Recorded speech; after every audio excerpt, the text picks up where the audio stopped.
Hello, this is the Stories Beside channel. I release videos every day for you. Subscribe and click the bell. The hell of Molly's early childhood. It seemed never to be forgotten. God forbid you let something like that into your own life. I'd rather throw myself in a noose or off a bridge into a river. And psychologists also say, making a smart face, that every man gets what he deserves. Was Molly born worthy of a life like this? Bullshit. They also say that a man makes his own destiny. And if you're humiliated, it means you let yourself be humiliated and bullied. And they say many other things without even trying to understand the situation. Talking with your tongue is not like unloading railroad cars. Molly. Once I tried to turn to such a specialist, but after the first visit to the psychologist's office, I realized that this is not her version of solving the problem. Look at these squares and choose the one you like. Molly was asked by a woman with glasses. The psychologist, who was recommended to the girl by Molly's work colleague, reached for the green square and took this one in her hand. "And why did you choose the color green?" asked the woman, looking intently at her clientele. Molly did not know what to answer to this question. She chose it without thinking. Molly liked green in general. It's a warm color associated with a sense of freedom. It's the color of grass in a field, the color of the long-awaited spring of hope for happiness. It was in spring that Molly and Stephen had their daughter. All through their pregnancy, the newlyweds didn't know who was to be born. One May Day, but the husband was sure of a son. It seemed that he did not even allow the idea that in addition to boys are born and girls. And Molly didn't care, as long as he was healthy. She planned to have more children. There should be at least 2 children in a family, and preferably 3 or 4. Molly herself once had a brother, but now she knows nothing about him. Molly's mother took her youngest son far away. Where is he now? She didn't know. "Come here, bitch, I'll kill you," the father yelled at the whole house. Sam came home again at 0 o'clock, drunk as a skunk. He started screaming from the doorstep. 6-year-old Molly woke up, covered her head with a blanket to hide next to her in the crib, crying 1-year-old Robert. Mom jumped up, ran to her father. He demanded his shoes off, lying on the hallway floor, unable to get to his feet. The woman urged him not to shout. The children were asleep, but the father wouldn't stop. "What are you afraid of?" The fool did not wait for her husband, and should wait like a faithful dog under the door. Molly's mom dragged her drunken husband on herself to the bedroom, and he continued to swear, barely dragging his feet. "Hush, hush," whispered Mom. "You'll go to bed now. You'll rest when you sleep. You're tired from work." "I'm tired. I earn money. And you're sitting at home, you little goats." Yes, you're good. You earn money." The woman tried to calm down her father. He suddenly stopped, stretched like a string, and looked at her with an angry look. "You are not enough. I don't earn enough. I feed you freeloaders. You're sitting on my neck." There was a bang. Father hit his wife in the face, and when she fell to the floor and kicked her, he collapsed on the bed, and in a minute fixed it. Good, at least he didn't hit Mom for long today, Molly thought. The girl got up from the bed, gave Robert a pacifier to calm him down. She turned her brother on his side, stroked his back. The boy stopped crying. The mother entered the room, covering her face with one hand. "Lie down." Molly fell asleep. "Your daddy will not wake up until morning now." The woman lay down with her daughter, put her arm around her, and falling asleep, the girl heard her mother quietly sobbing howls. In the morning, the mother fussed in the kitchen, preparing breakfast for her husband. Molly looked out, and a little at opening the door, her father in sweatpants and a t-shirt, holding his head, walking down the hallway from the bathroom. The girl quickly shut the door. "It wasn't time to go out yet. We have to wait until Daddy goes to work, or he'll cuss again about getting in the way." Molly didn't even have to peek. She knew that now her mother would put food on his plate and put half a glass of vodka for her father to drink. She herself would pack her husband's lunch in a plastic container, so that at work he would eat, and he would drink in one gulp from the glass, cry out in relief, put his fist to his nose, and sigh greedily. Robert woke up and stood in the crib. Molly got him, sat him up, and began to remove the boy's pajamas. Then she pulled a clean t-shirt and pants out of the closet. She put socks on his feet. "Here you are, my beautiful, clean, sleep, little one," she said to her brother. Came alive, curly, dark hair. "Mommy," little man said, pointing to the door. "That Mom. And you and I are going to sit here for a while." She had already put a plush venison in his hands. "We'll play here, and then Daddy will go to work. And then we'll go to Mommy's." When the front door slammed, Molly took her father's hand and led him into the kitchen. Mommy was making porridge. When the woman turned to the children, the girl saw a huge bruise on her face and a swollen eye. "Sit down and sit down," Mom said herself. "I'll feed them now." She put plates in front of the children, put oatmeal porridge, poured tea for Molly, and heated milk for her brother. "If you're home today, I won't take you to the garden," she said quietly to her daughter. Molly didn't even bother to ask. Why would she have to stay home? She understood that her mother would not go out with such a face. She would not show it to people. She was ashamed of what her husband was doing. She hid everything from acquaintances and neighbors. Only grandmother Clara knew how hard it was for her daughter to live with a drunkard husband. Slaga stopped by on her way to the post office. When she saw her daughter's face, she sighed and sat down on a stool and started again.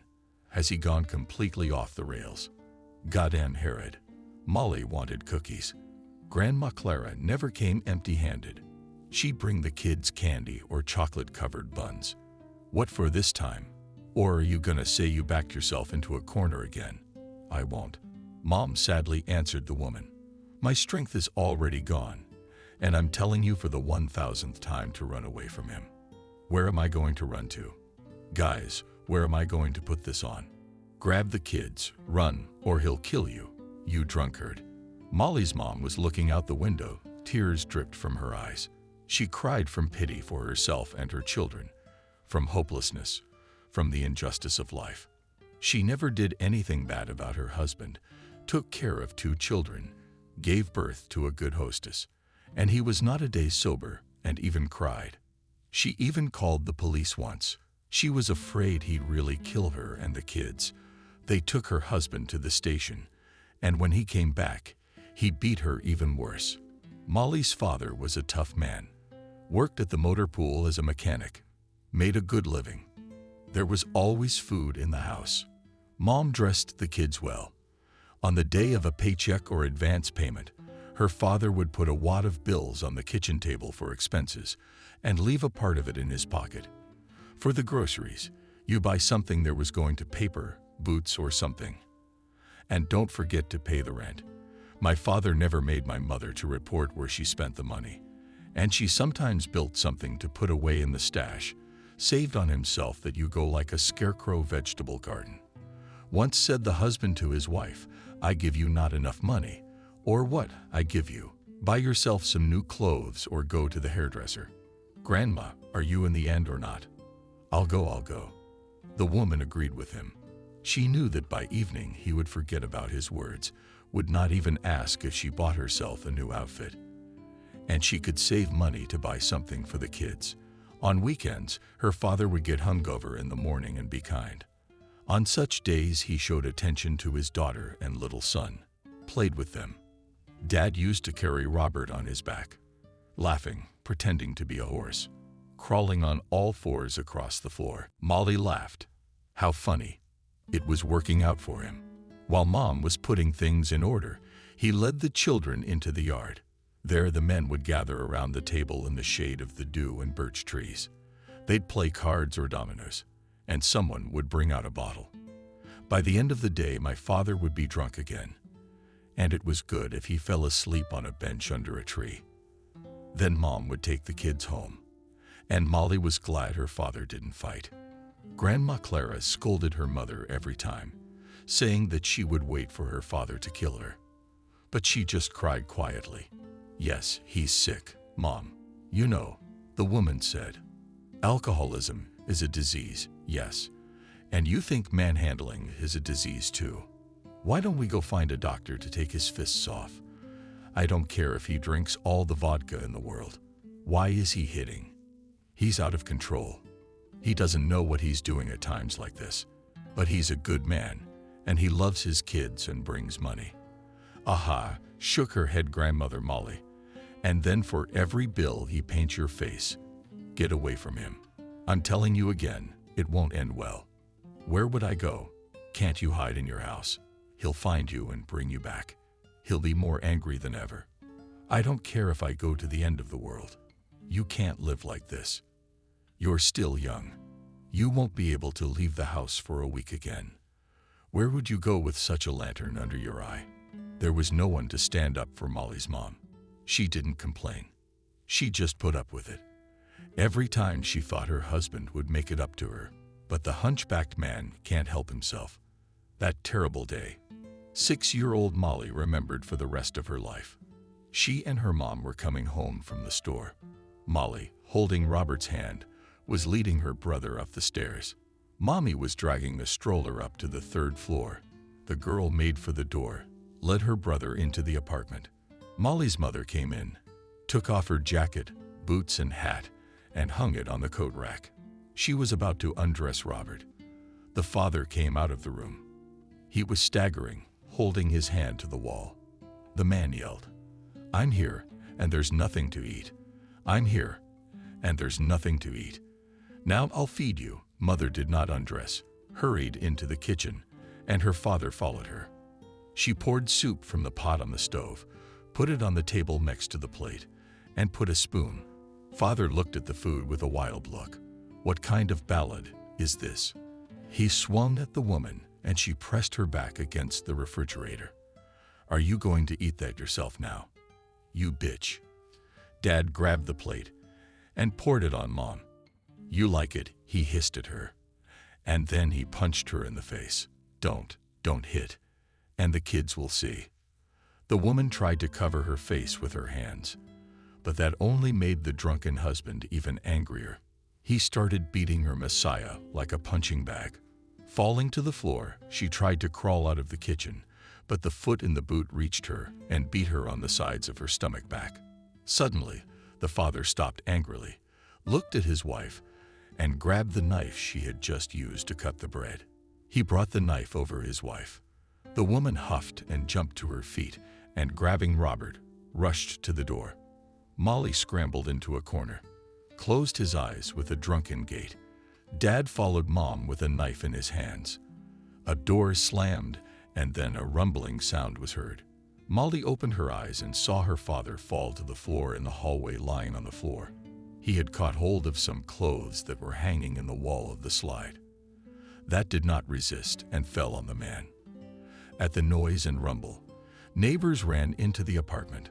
Molly saw them lifting the heavy closet, trying to free her father, watched as a neighbor shook him, and then saw a dark rivulet spread out, her father's head dangling across the hallway floor. "Murdered," said the neighbor. "That's it," said her husband, "dead." Calling the police, Molly watched as a man in a police uniform entered the apartment, as they then covered the grain from the couch, motionless. The father's body was carried out of the house in a pool of blood on the floor. The girl sat in the corner until she came running. The panting grandmother. "Spoons," Molly imprinted she, examining her granddaughter. "You are unharmed. You were not touched by this idiot. My little girl." Molly snuggled against her grandmother's warm body. The woman hugged her, kissed her forehead. "Is there a God in the white world spared you from torment?" said grandmother, looking her granddaughter on the head. "Not for nothing, they say. No matter how much you twist the rope, there will be an end."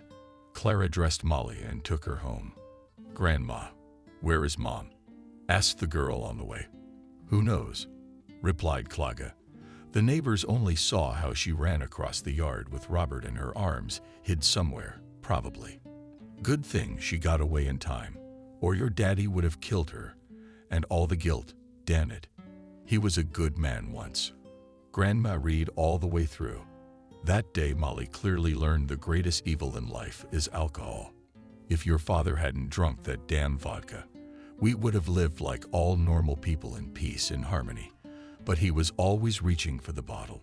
Have mercy on the soul of your servant. God, mumbled Clara. He lived like a drunkard, and he couldn't die properly. You, Molly, stay away from drunks. They're not people. They're beasts with a terrible beast inside. Molly didn't understand what kind of beast was inside her father. She was afraid of people who drank more than anything else in her life. She began to live with her grandmother, and she said every chance she got, "Wine is evil. There's nothing good in a bottle, only trouble." That's why when the girl introduced her fiancé to Slaga, the first thing she asked was if you drink. "No way, Grandma. He doesn't take a drop in his mouth." "Never, ever, ever," said Molly, not letting Stephen answer, and he confirmed her words by nodding his head. A few months after Molly's mom disappeared, Grandma received a letter on an envelope. There was no return address, but the handwriting the letter was signed with was something she knew well. The daughter had sent word. The woman didn't print the letter right away. She opened it only when she got home. She slowly undressed and sat down at the table in the kitchen. The envelope contained one piece of paper and a photograph. The picture was of a father, mother, and children, with a half-year-old Robert sitting on Molly's mother's lap being held by a smiling Molly. When the picture had been taken, Clara didn't know. She had never seen it. The woman put the picture aside and picked up the sheet. "Don't look for me or think of me. Mother, please raise Molly. Take good care of her. Also let her remember that I love her and that she has a brother. Your daughter." Clara ran her eyes over those skimpy lines several times, as if trying to learn something else from them besides what was written. The daughter had run away from the husband who had made her life a living hell. It's even scary to think what would have happened to her children if on the day when that violent drunkard raised a knife at her, she hadn't managed to escape, but she managed to run away, grabbing her son. She was afraid to go back for her daughter. "Where's your daughter with you? Not knowing that your man is dead and you can live in peace," thought Clara, looking out the window. There was her granddaughter playing with other girls who would now have to be brought up. She knew she could do it, but she could hardly replace the child's mother. Now the woman finally realized that her daughter would not come back. Molly did not cause her grandmother any problems. She grew up an obedient girl, helped as much as she could around the house. She studied diligently at school, but she was not an excellent student. It was not particularly given to her studies. But Molly loved to draw. Her grandmother did not bought her pencils, felt-tip pens, paints, and brushes. She liked to watch her granddaughter's creativity. Sometimes, they took out a photo card together. The message in the letter from Mom was being looked at. Molly never forgot her brother. In her drawing, she often depicted herself next to him, as well as her mother in a beautiful dress, in polka dots, and her grandmother. But she did not draw her father. The subject of her dad's death was very unpleasant to her. Sometimes she would break up her old man's grumbling into a long monologue about how drunks are subhumans and should stay away from them. After graduation, Molly learned to be an active designer, got a job as a mannequin in her client's salon. In line lined up, because they knew such drawings on the nails nowhere else will not meet. Molly brought out any ornaments, flowers of animals made fashionable and stylish French. To her in advance recorded and young girls, and ladies of venerable age. Very quickly the girl became independent. She began to earn good money. Grandmother rejoiced. Her granddaughter now takes care of her all the time. Returning from work in the evening, Molly always went to the confectionery to buy her grandmother some dessert. On holidays, she always gave her gifts. I am a senior citizen, glad for the years she raised and educated Molly. She had no time for herself. She pulled the girl on her pension and the money she got from the tenants. On the advice of a neighbor, she rented out her daughter and her husband's apartment. At least some money to supplement her pension. And Molly, even after she became independent and began to earn money, was not going to leave her grandmother. So they lived together until Molly met Stephen. It happened at a friend's wedding. Nancy worked with Molly in the same salon. The girls immediately became friends and over time even began to confide in each other women's secrets. True, in the life of Molly, and there were no special secrets. Home, grandmother, work, but Nancy's life was going strong. The pretty hairdresser was a hot commodity with guys who followed her around in her herds, and the girl took advantage of them. She'd go out with one or the other. After Tails, he has a nice car. He's always got money. He takes me to cafes and treats me. And Christopher's smart. He's interesting. She told Nancy about the guys she'd been seeing at the same time. And if one of them finds out that you're messing around with both of them, Molly asked. But he finds out. So what? I'll still have the other one. My friend laughed, and it was as if she was in the water, wasn't it? One day, Kevin was waiting for Nancy at the salon door. He stood leaning against the hood of his foreign car with a bouquet of flowers and waited patiently. "Where are you going today?" Molly asked her friend at the mirror. "I do not know. Maybe to a restaurant, or maybe somewhere else. As long as everywhere the doors are open. Wherever I want to go, that's where I'll go." "You sure you made a date with Kevin tonight, not Solovki? You sure I'm stupid or something?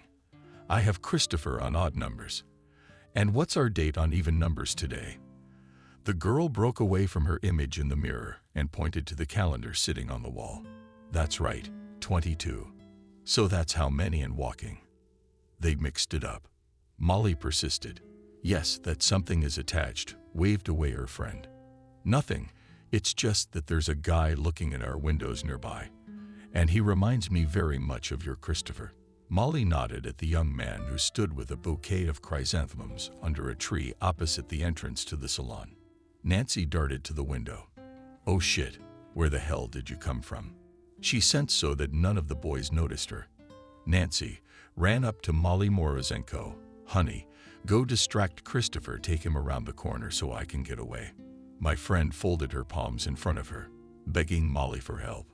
"Well, no, you're not getting me into your intrigues." Molly refused. "What am I gonna tell him? How am I gonna lead him around the corner? Are you out of your mind?" Nancy sighed heavily. There's no way out. She'd have to do something. And she headed for the exit, and Molly stared out the window, wondering what was going to happen next. What Nancy was saying to her suitors, she couldn't hear. She could only guess. But I could see Kevin pulling her friend's hand toward him, and Christopher tossing the bouquet on the ground at Nancy's feet. Then Kevin and Molly got in the car and drove off. Good thing it didn't come to a fight. The situation was resolved in Kevin's favor. A few weeks later, Nancy announced to her friend that they had applied and would soon be married. Molly, of course, was among the invitees. "With Kevin, I will be like a cheese in butter," said the friend. "He has a lot of money, and he doesn't refuse to spend it on me. And among his friends, he's also looking for someone. You'll get married like me and you'll be fine." Molly was fine as she was. She didn't want to get married. She thought she had time for it. She lived well with her grandmother. She had doubts about finding a man worthy of her father. Molly well remembered how he beat her mother, drunk on vodka, to the point of madness. But at the wedding of a friend, Molly still met her future spouse. It was a friend of the groom's. "Meet Kevin." Kevin introduced his buddy to the girl. "This is Stephen." "Molly," she replied, smiling at the handsome guy. "And you probably know everyone here already?" Stephen asked. "You know, absolutely no one. Except that I just met you. And I don't know anyone here except the bride and groom, so I suggest we stick together." "I agree." At the restaurant, they sat side by side. Stephen turned out to be very gallant, courting, freezing. The girl immediately said she only drinks mineral water or juice. "I don't drink either," Stephen said. "Not at all." "What a good boy you are," Molly rejoiced. "I don't like drunks." "Neither do I. But tell me, what good is it when a man drinks? There are a lot of interesting things in the world. And he drowns his life in a glass." "That's right. I think so too." Molly liked the guy more and more. He asked her to dance, and she noted that he moved pretty well. The wedding was fun. When the guests started to leave, Stephen offered to walk Molly out. "Do you live far away?" he asked. But the girl did not even have time to answer anything as he said, "Yes, it is in principle. Anyway, the weather is good. We'll walk. Actually, it's a bit far. I wanted to take a cab to my house," trying to dissuade the guy from walking Molly, but he had already taken her under the elbow and led her down the street. "The weather's nice. We can walk. Why pay money for a cab? You could walk halfway around the world in such good company." The words that Stephen was pleased to walk with her flattered Molly no end. And the compliment. Except her legs were bugging. She wasn't used to walking in high heels for so long. After walking halfway, Molly asked Stephen, "Let's sit on a bench. A lot of people are tired." They sat down. There were stars in the sky, but the little girl did not want to admire them. She wanted more than anything to be in her bed and stretch her legs. But after 5 minutes, Stephen got up and held out his hand to her. "Come on." They walked slowly down the street toward the engine house, saying goodbye to Molly in the driveway. Stephen asked for her phone number. "Maybe I'll call you. Take a walk sometime tonight." It wasn't Molly's policy to give out her number to anyone, but now she didn't think it was worth it. The girl quickly dictated the phone number and disappeared into the entryway. Going up to her floor, she felt that her legs were showing at least on her knees on the stairs crawled. Friday, Stephen called her. "I have tomorrow off. I want to go for a walk in the park. What do you think about it?" he asked. "Why not? Let's meet at what time?" "Let's meet at the main entrance at 6. "Okay, I'll be there. I'll be waiting. Don't be late." The guy talked to her like an old friend, like they'd known each other for a long time. It seemed a little strange to her, but Molly banished the doubt, thinking that she had gone completely feral. She doesn't date guys and doesn't know how young people socialize nowadays. "Who called?" Nancy swept up Paul after leaving a client whose haircut she had just given. "Molly," Stephen said vaguely. "You guessed it. He asked me out tomorrow." "Wow. I guess he likes you." My friend smiled. "Yeah. He liked me so much he walked me across town in heels yesterday after the wedding." "You could have called a cab." "Come on, Stephen. He's a nice guy. He just wanted to be with you, I guess. Tell me about him. What does he do? Where does he work?" Molly decided she had to know something about him before she went on a date, and she was sure she would. Stephen had asked her out on a date. "I don't know exactly," Nancy said, setting aside the long-handled brush she used to sweep the floor. "I know he's a manager in some company, that he's always got money. Lives with his mother, I think. Not married." "Why? Why what?" Didn't understand the question. "Nancy, why not married? He looks about 30. He should be married by now." "Well, that's for each man to decide for himself. Maybe he just hasn't met the one and only." Nancy raised her eyes to the ceiling and then stared at Molly with a believing look. "And you, friend, don't fidget. For once a guy's paying attention to you, you have to charm him. And to celebrate, I can give you the best haircut ever." "Thanks, Nancy. Don't." Molly seemed unnecessary, especially for Stephen. "I'll just go for a walk. Maybe sit in a cafe or go on a ride. A special hairdo is inappropriate here." The next day, Molly was going out with Stephen. She was applying her makeup in front of the mirror when Clara walked into the room. "Where are you going, Molly?" Grandma asked. "Yes, to the park." "And with whom, if it's no secret?" "Not really." The old lady was curious. "No. Nancy, now a married woman from work, runs home and spends weekends with her husband. Who else would she be with?" Molly didn't usually go out with anyone else, so she couldn't wait to get an answer with a guy. "Name's Stephen. I met him at Nancy's wedding. He's a friend of her husband's." Molly turned to her grandmother and asked her out. "He's a nice guy." Still, curiosity got the best of her. Seemed normal. What could Molly tell about Stephen if she would only see him for the second time today? The girl painted her lips, moved a little away from the mirror, looked at how the dress fit. On the whole, the image suited her. "What a beauty you are." "Granddaughter," said Clara, "it's a pity your mother can't see you. She'd be happy. She loved you very much." "Grandma, why are you talking about her in the past tense?" "Who knows? I'm just used to her not being around. And probably never will be. Why didn't she come running to me then? Why didn't she seek protection from the police? She'd be living with us now. And Robert too. Now, how can you find them in a world this big? You and I both know she was afraid of her father. I just want to believe that she's alive, and that her brother's alive, and that they're all right. God willing, God willing." I shook my head. Every day, all these years, she prayed to God that her daughter would give news of herself. But there had been no tidings. "But I'll give you a kiss before you go. The boy's probably waiting for you." As Molly approached the main entrance of the park, she caught sight of Stephen. To her surprise, he was dressed plainly, not flashy, and she was already confused.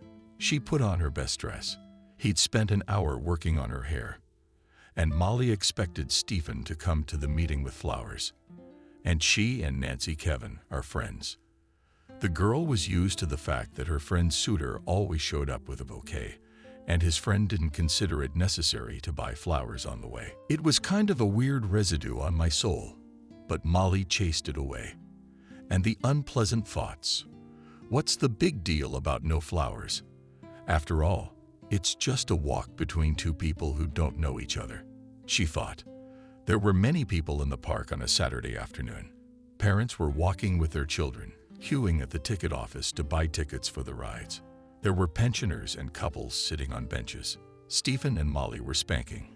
It had been so long since I'd been to an amusement park. Almost nowhere to go. No fun. The girl told me. So that's normal with the way we live. Work is home. It's not about fun, Stephen replied. What do you think happiness is? Molly decided to ask this difficult question, thinking that now we'll hear a long reasoning story in the stability of life. Answered the lad. And Molly looked at him in surprise. What do you mean? You see, Molly, when a man has everything, and he does not need anything, he can feel happy. A nice apartment, a family, a wife and kids, a financial safety cushion. But it's saving for a rainy day. To make sure that tomorrow your family and loved ones won't go around the world with their hand out. Then I can tell you're not entirely happy. Why not? I am. But you're not married, and you talk about family as part of what should make a man happy. Stephen laughed. I suppose you're right. I lack a wife and a family to make me happy. But that's fixable, isn't it? He looked at Molly questioningly, and she was suddenly confused, not knowing what to say. I guess. Why don't we go on an amusement ride? I haven't been on a ride in 100 years. The girl suggested it. You're like a little kid. Let's just walk around and talk. So we'll go on a merry-go-round with you, next to 5-year-old children. Molly sighed. She wanted to sit down, but the benches along the alley were occupied. They already were. They'd already circled the park for the 5th time. Stephen was an interesting conversationalist, but Molly wanted to rest ahead in the shade of the trees. She saw a small summer cafe. Come and have a coffee. She pointed with her hand at Stephen's table. Without much enthusiasm, he followed in the direction Molly pointed. It was obvious that his plans did not include sitting in a cafe. What shall we order? Molly asked. When the girl in the black skirt and white shirt brought the menu, also wanted only coffee, Stephen stretched out. I'm hungry. Why don't we eat something? Molly noticed that her beau tensed reading the menu, as if he was counting something, making complex mathematical calculations. I'll have a salad, fish steak, and ice cream. He looked at her, then back at the menu. And I'll have ice cream and coffee, please, the guy said. Waitresses, waiting for Molly's order, looking around, the place seemed very cozy to her. Nearby was a small pond in which ducks swam. The crowns of trees were reflected in the water. The girl watched the boy and his mother feeding the birds, throwing pieces of bun into the pond. She mentally went back to her childhood. Her grandmother used to bring her here, and they used to feed the floating birds too. Only they'd thrown regular cookies into the water. The food at the cafe was delicious. Satisfied and fed up, Molly sought coffee. She waited for further suggestions from Stephen, but he was thoughtful. When the waitress brought the bill, the guy took his wallet out of his pocket. "Oh, I'm a fool," he said, looking in his wallet. "I forgot the money. I've only got enough for ice cream and coffee." Molly thought he was embarrassed in front of her. She hastened to reassure her beau. "You're upset, aren't you?" "Who wouldn't be? I have money with me. I'll pay you back." She took out her purse and paid the bill. On their way back from the walk, Stephen started talking about how it was too wasteful to eat in cafes. It was much cheaper and healthier to cook at home. Molly took these words as a call to action. "You know, I'm not a bad cook. I could take you out to dinner." Stephen nodded his head a moment, then said, "A good hostess must know how to cook. At the same time, she will not buy expensive products, but will be able to set the table from the minimum. Can you do that?" "I guess, but it's better to have all the right ingredients for a meal." "Then I want you to invite me to visit," smiled Stephen. But Ivanovo did not follow anytime soon. Stephen disappeared somewhere, did not call, and did not appear. Maybe he didn't like me, Molly thought. She asked Nancy to ask her husband where Stephen had gone. "He's got a crush on you after all." She laughed, squinted slyly at her friend. "I just liked him. Besides, we said we'd have dinner at my place. I'd already thought of what I'd cook." And he suddenly disappeared. "All right, I'll find out," Nancy promised. But Stephen showed up as suddenly as he disappeared. He called Molly in the evening, said he'd been very busy with a lot of things to do. The guy apologized and asked if her offer to invite him to visit was still valid. "Of course," rejoiced the girl. "When is it convenient for you?" "Let's make it a weekend." Molly mentally began to prepare for a new meeting. She wondered what her grandmother would say about the guy. Would she approve? That her granddaughter had a beau. What if she didn't like him? On the appointed day, Molly was in the kitchen preparing for dinner. She and her grandmother covered the table with a snow-white tablecloth, which was only taken out on special occasions. The girl left the cutlery, and Clara kept an eye on the peach pie that was allowed in the oven. Stephen looked respectable. He was wearing a handsome suit, as if fresh from the store, and holding a bouquet of roses, which he handed to Molly's grandmother. "Very glad to meet you." He shook hands with her. Molly escorted the guy to the table. She was a little worried. She and her grandmother hardly ever had men in their house, and here was a young, handsome guy, with whom a girl would start something more than just friendship. Stephen looked with satisfaction at the dishes as if by magic, appearing on the table very beautifully. "And it must be delicious too," he asked Molly. "And you try it. Don't be shy." Molly offered the guest a salad, an appetizer, a hot dish. "We also have a pie with peaches for tea treats." Grandma was there, pulled a bottle of cash out of the cupboard. "It looks like the groom's coming. We should buy him a drink." But Stephen made a warning gesture. "I don't drink," he said, when he saw that Clara had put the liquor on the table. "Not at all?" asked the pensioner. "Not at all. Alcohol is the greatest evil that can be in life. Why waste your money and your life on it?" "That's good. That's right, young man," Clara said approvingly, hiding the bottle back in the cupboard. The dinner passed in a good-spirited atmosphere. Stephen talked a little about himself. He asked Molly's grandmother more about their life. "We live like most people," she said. "I raised the car alone. She's been through a lot, but she's been a good girl. My granddaughter is a hard worker. She's not frugal, and she's appreciated at work." As soon as Molly started working, it was much easier for us.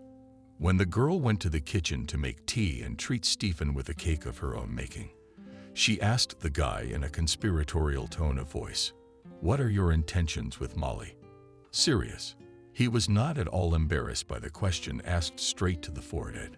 Stephen looked confident and calm. "Molly is a wonderful girl. I'd marry her." He thought for a moment and continued, "You know, Clara, it's hard to find a good wife these days. Girls want to go to bars and restaurants, to have fun, to visit beauty salons.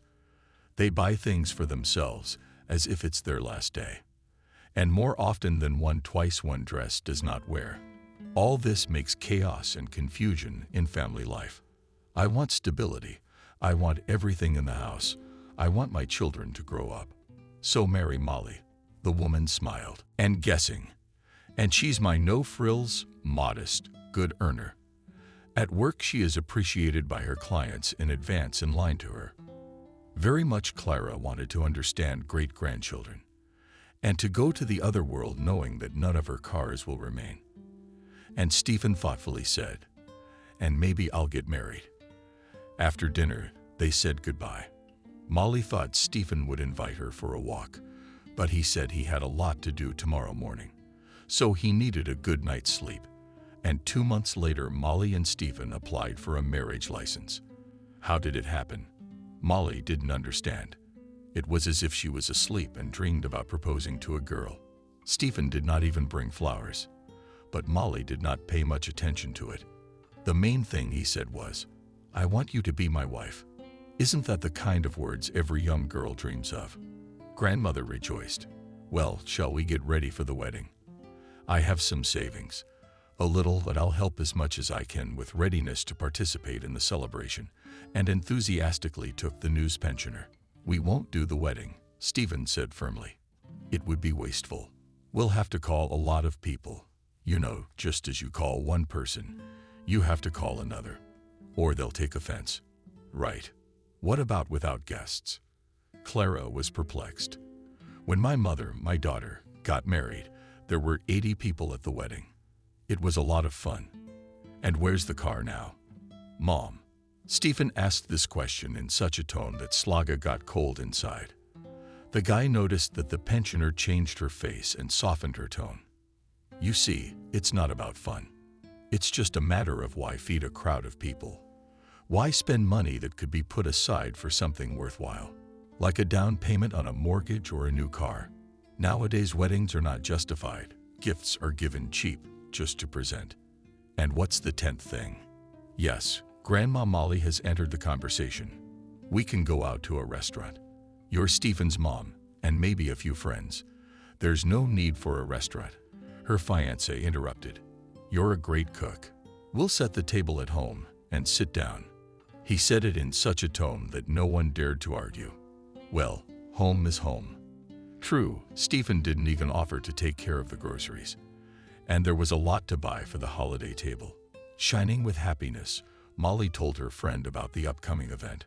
Are you and Kevin invited? Are we going to celebrate at our house? She said, handing Nancy a small invitation card. Why not at a restaurant? Nancy wondered. Stephen thinks it's a waste of money. We can save money. I'll cook it myself. You've got a wedding and you're going shopping.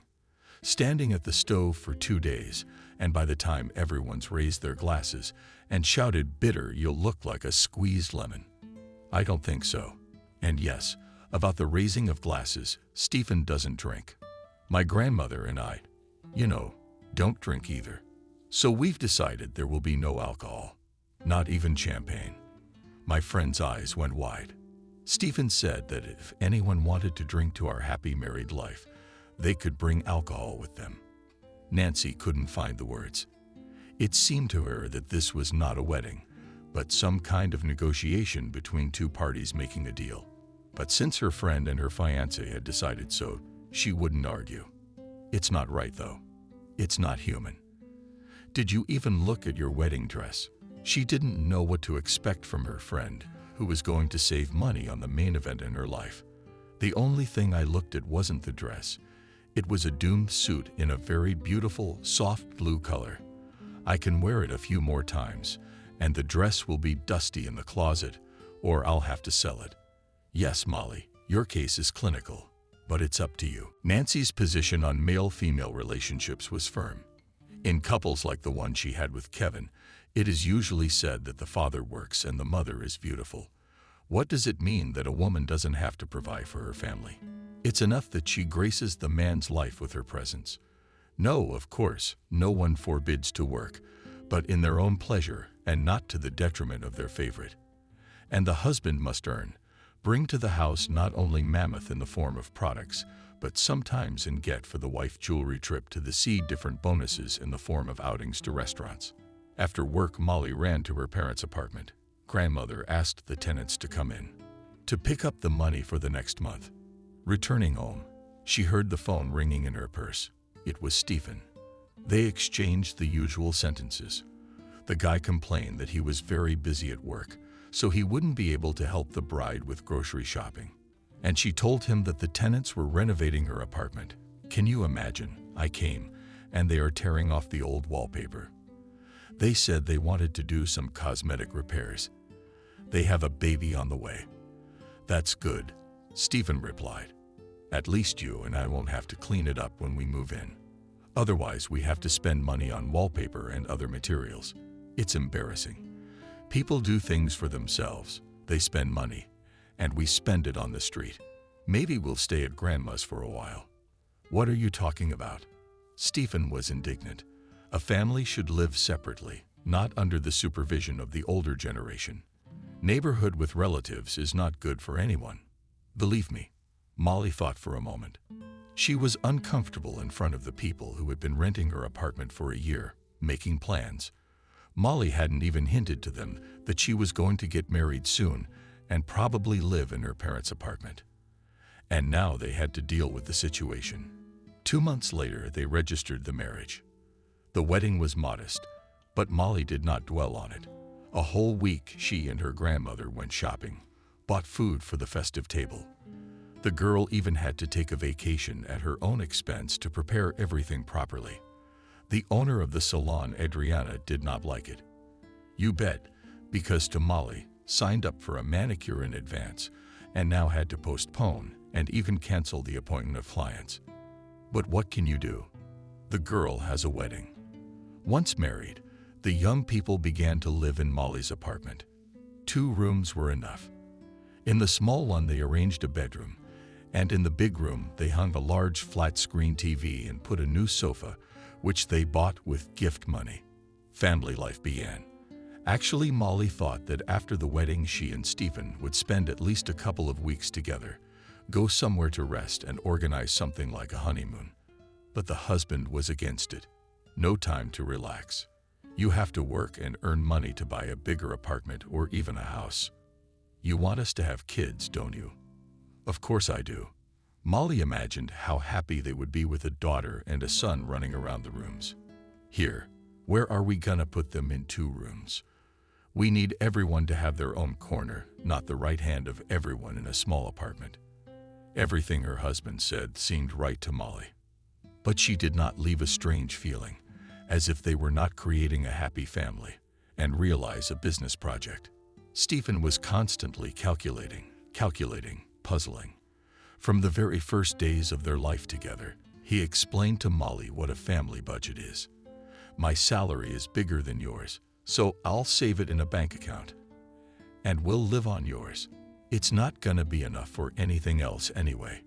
Yeah, I make a good living, Molly said in her defense. Don't argue. I know better. Do you know how much a car costs now? And when the kids come along, it's going to be a pain in the ass. Molly imagined Stephen taking her and the children in his own car to the countryside. It would be wonderful to spend time together in the fresh air. Stephen, as always, is right about saving money. Molly wasn't exactly wasteful before. Now she's learned to save money. She stopped buying herself new things. Groceries were cheaper. She'd almost given up cosmetics altogether.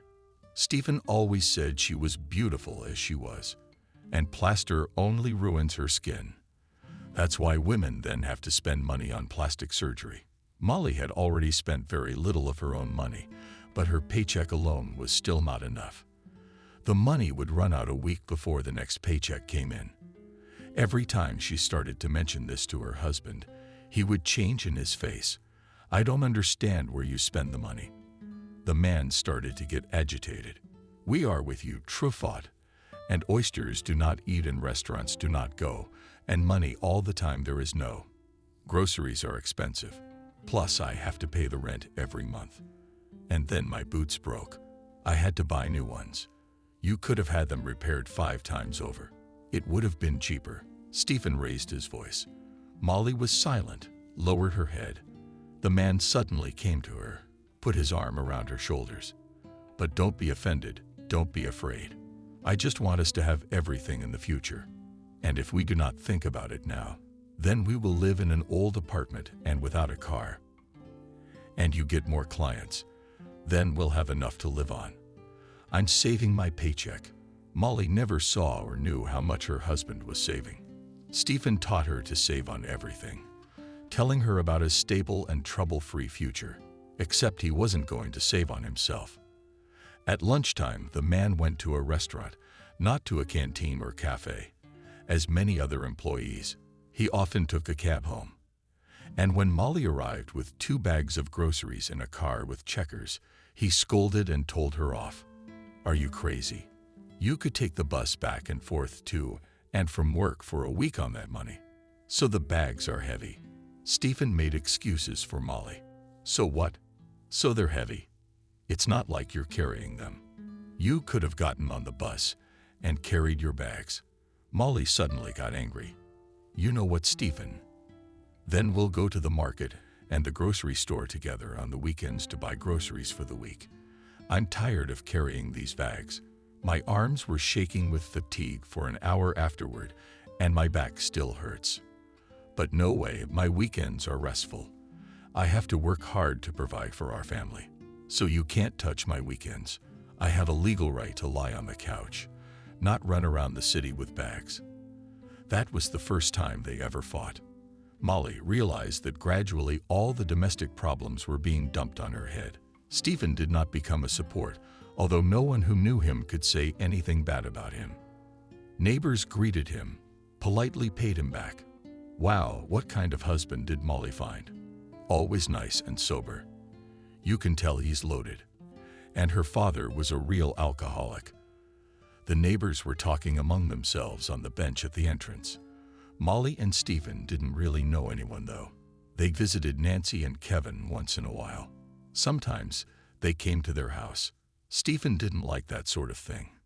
If you go out, you have to buy a cake at least. And that's a waste of money.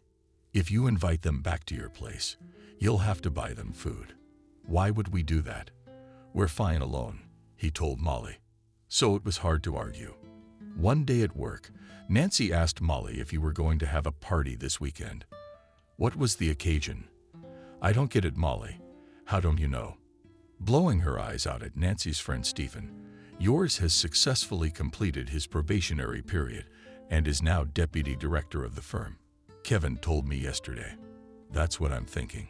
It's a great excuse to get together and celebrate. You know, Nancy, that Stephen's not a big fan of this sort of thing, right? Says Molly. She wondered why her husband hadn't told her. Listen, is his salary going to be bigger now? Why? He already got 50% more for last month, which was a probationary period. We're the ones Kevin was bragging about. Molly's throat felt cold inside, and an unpleasant lump came up. Her eyes darkened for a moment. She leaned back in her chair. Are you sick, girlfriend? Nancy was worried. Come and sit down. The girl sat Molly down on the chair, waved a magazine in front of her face to help Molly come to her senses. Why? Am I the only one who told you everything? I'm always minding my own business. I was grumbling to myself, Nancy. It's not about you, Molly said quietly. It's about me being pregnant. Oh, really? Agged her friend, stopping waving the magazine at this news. Does he know? No, not yet. I was gonna tell them today. Nancy's joyful surprise was suddenly replaced by thoughtfulness. She sat down next to Molly. Isn't it a bit early for you to have kids? Everyone's trying to get on their feet before they have kids. What are you talking about, Nancy? Children do not come from a purse with money, but from love. I really want my son to be as pretty as my little brother. I wish you were here right now. Oh, Molly, I don't think yours is going to like this news very much. I remember him talking about building a house, a car, buying the world on trips abroad, and then having children. In the evening after dinner, Molly decided to share with her husband the main news. Stephen, we will have a baby, she said, pressing herself against her husband, who, sprawled on the sofa, watching TV. What did not immediately understand the meaning of what Stephen said. "I'm saying I'm pregnant," Molly repeated. "The baby will be a daughter or a son." The man turned to Molly, looked at her carefully. For a minute or two, the husband was silent. Molly even began to worry. And then he smiled and said, "Great news. I didn't think it would happen so soon. But maybe it's for the best." Of course it's for the best. Children are the joy of a family. Listen, Molly, Stephen's got his wife a little too close to him. How often do women have twins? I don't know. I mean, what are the odds of us having twins? The man's eyes glistened like he found a treasure. Actually, it depends on the stereotype. Those who have twins in their family have twins. And you had what? Molly? Twins, I'm asking. Did you have twins in your family? Molly sensed an abnormal excitement in her husband's voice. Not really, she answered uncertainly. We didn't seem to have any either. Oh, shit, he thought. And then he said, "It's just that if twins were born, we could get maternity capital right away. We need money for a new house." Molly looked at her husband in surprise. She didn't even think about it. Molly was more concerned with the fact of pregnancy. "You're funny. I should have just one baby and raise it. And you're having twins." She poked him in the forehead with the palm of her hand. "I'm not funny. I'm rational. Why? To go to the maternity hospital twice, when you can shoot off at once?" Stephen frowned. "Oh well, we'll have this one. And then with the second one, we will not hesitate. We should not miss such an opportunity." Since the state began to pay money for the second child, that night Stephen was especially tender with Molly. She felt happy. Children change a lot of things in a family. So with the birth of their first child, petty disagreements and misunderstandings would disappear. That night, she forgot to ask her husband about his new job and a raise. And she went home determined to ask him to allocate some amount of money for the household. It's time for Molly to update her closet. By fall, she needed new shoes and a new coat. The first few months of pregnancy, Molly was on wings. She felt like she had more energy. There was a lot of busy female clients at work. When they found out that Molly was pregnant, women congratulated her. And the owner of the salon, Adriana, also congratulated her. "True, added only who will now work. But you do not worry, Adriana. To you in your salon, anyone will gladly go to work." Molly tried to calm her down. "I don't need any more Azinico. I need a professional. And that the level is not lower than yours. And our clients love you too much. And I'm not going to be on maternity leave for long. I think I'm gonna get a job pretty soon. I have a grandmother. She'll take care of the baby. That would be really nice." Molly, very. And in the second half of the pregnancy, things started to go wrong. Molly began to gain weight, needed new comfortable clothes and shoes. But her husband was in no hurry to dress her. "Where do you have to go?" He would go to work, he said. "And there you sit at your table, no one to show off in front of. I just don't fit into old clothes. I don't feel comfortable in them. Soon, there won't be anything left to wear. We can't spend the money I'm saving now. You're earning money, so buy your own." Molly was upset. Just today, on her way home from work, she had spent everything she had left in her purse. But her husband was adamant. In order not to cause a scandal, Molly borrowed money from Nancy and bought herself a jacket the next day, 2 sizes too big. "Then I'll be able to walk in the woods all the way to spring, even when my belly gets really big," she decided. Although the jacket was not fashionable and did not suit her at all, her friend only shook her head. "I don't understand why Stephen won't give you money. I saw him yesterday. He came into the restaurant at lunchtime." Nancy resented him. "He's got money for a good meal, but not for new clothes for his wife, especially when you're carrying a baby under your heart. I wish I had a Kevin." Molly was tired of listening. How thoughtful Kevin is, that he spared no expense for his beautiful wife, buying her gold jewelry. And recently, she wanted a mink coat, and he, without hesitation, bought her a gorgeous app. Molly, Aka Stephen from the already stingy and men turned into a real miser. Whatever she asked him for money for. Molly. He'd always refuse, saying it wasn't the time to splurge. And the last time his wife showed him a prescription from the gynecologist, he threw a tantrum and left, slamming the door. And all Molly needed to do was buy vitamins. Low hemoglobin. Adriana, the owner of the beauty parlor, began to point out Molly's appearance more and more often. She didn't like the look of an employee who took in rich clients. Have you seen our sign?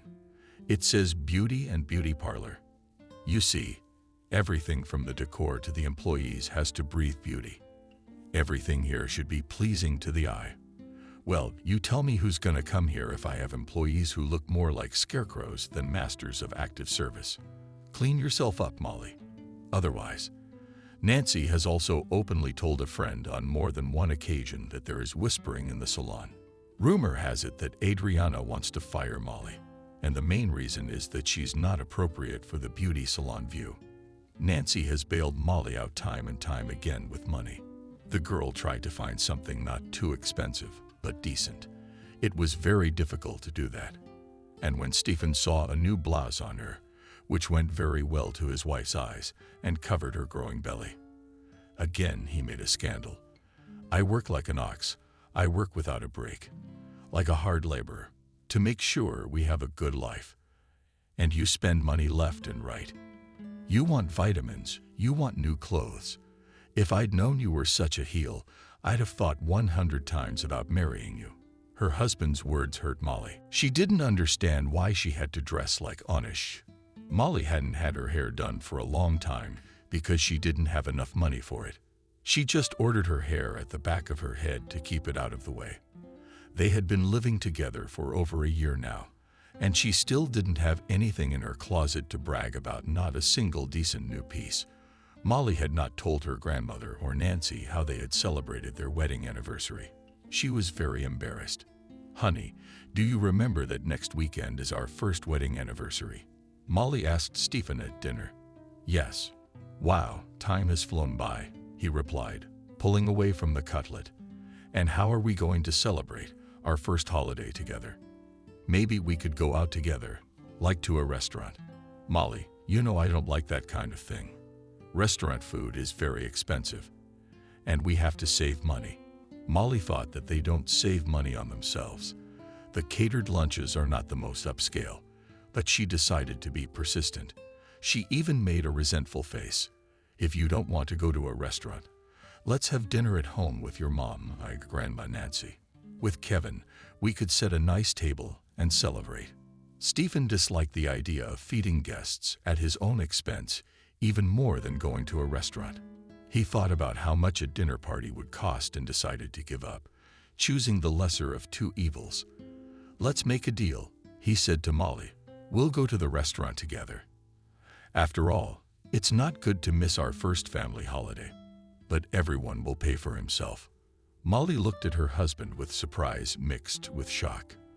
But that I don't eat enough, and you're now as out of breath, sweeping everything off the table. It's not my fault that you eat a lot, so you pay for what you order in the restaurant. Molly didn't know what to say to such a suggestion, but she was so tired of being only at work and at home that she agreed. Molly called her grandmother and asked to borrow money until payday. But she said, sure, I'll give you the money, but not as a loan. It'll be my gift to you. For your first wedding anniversary, you buy yourself something dressy. Got it. Molly promised that she would spend the money her grandmother had given her on herself and not on groceries for her husband. She didn't bother to say they were going to a restaurant, but they would each pay for themselves. Grandma just wouldn't understand such an act from her husband on a sunny spring day. Molly and Stephen had a daughter, Adriana. The girl couldn't help but stare at the baby girl. The tiny newborn girl with blue eyes greedily sucked on the breast. Hungry, my baby. Eat. You'll be big and smart. Molly herself contented herself with what was given in the hospital canteen. The food left much to be desired, but she had to eat everything so that her milk would not be lost. Stephen came under the windows of the hospital the day after the birth. asking to see the baby. It seemed that he was not content to be the father of a daughter. Stephen had dreamed of a son, but he and Molly did not know until the last minute who would be born. At the checkup, it wasn't obvious. He said it was easier with boys, and they didn't have to spend a lot of money on outfits. They bought a couple jeans and t-shirts, and that was it. And Molly was happy about her daughter. Looking at the baby, she thought that very soon she would dress her up in pretty dresses and tie bows. However, she and her son would be glad no less. The main thing is that the child is healthy, eats well, and sleeps a lot. While Molly was standing at the window, showing her husband the baby, a nurse came into the room. She brought in a handout from Stephen. Molly put the girl down, opened the package. She was so hungry for something meaty. But her husband gave her oranges and apples. When the nurse saw the package, she shook her head. Who carries such fruit to nursing mothers? Apples would make the baby sick, and oranges would make her allergic. God forbid. Molly found in the bag. Also 2 bottles decided she was drinking tea. Soon they will be discharged with Adriana. At home, she will make herself a normal hearty and calorie for food.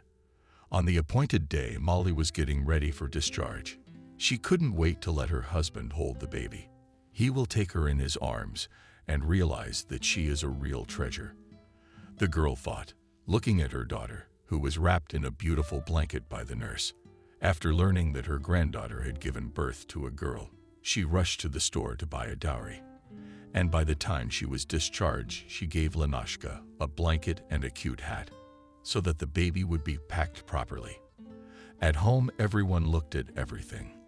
Adriana, the girl, was sleeping peacefully in the crib. Stephen's mother looked for familiar features. Well, she didn't look anything like little Stephen. He was dark, and she was quite light, blue-eyed. The baby looks like herself. Clara interrupted her. If everyone looked like their fathers, there would be clones of them all over the world. They say that children from the parting of the reconciliation, Molly added. At first, they may resemble their mom, but when they grow up, they become like their dad or even go to their grandmother. I don't know when, where I was born. All around just said that he looks like his father, sparkled. Mother-in-law Molly. And Stephen was like he didn't care at all.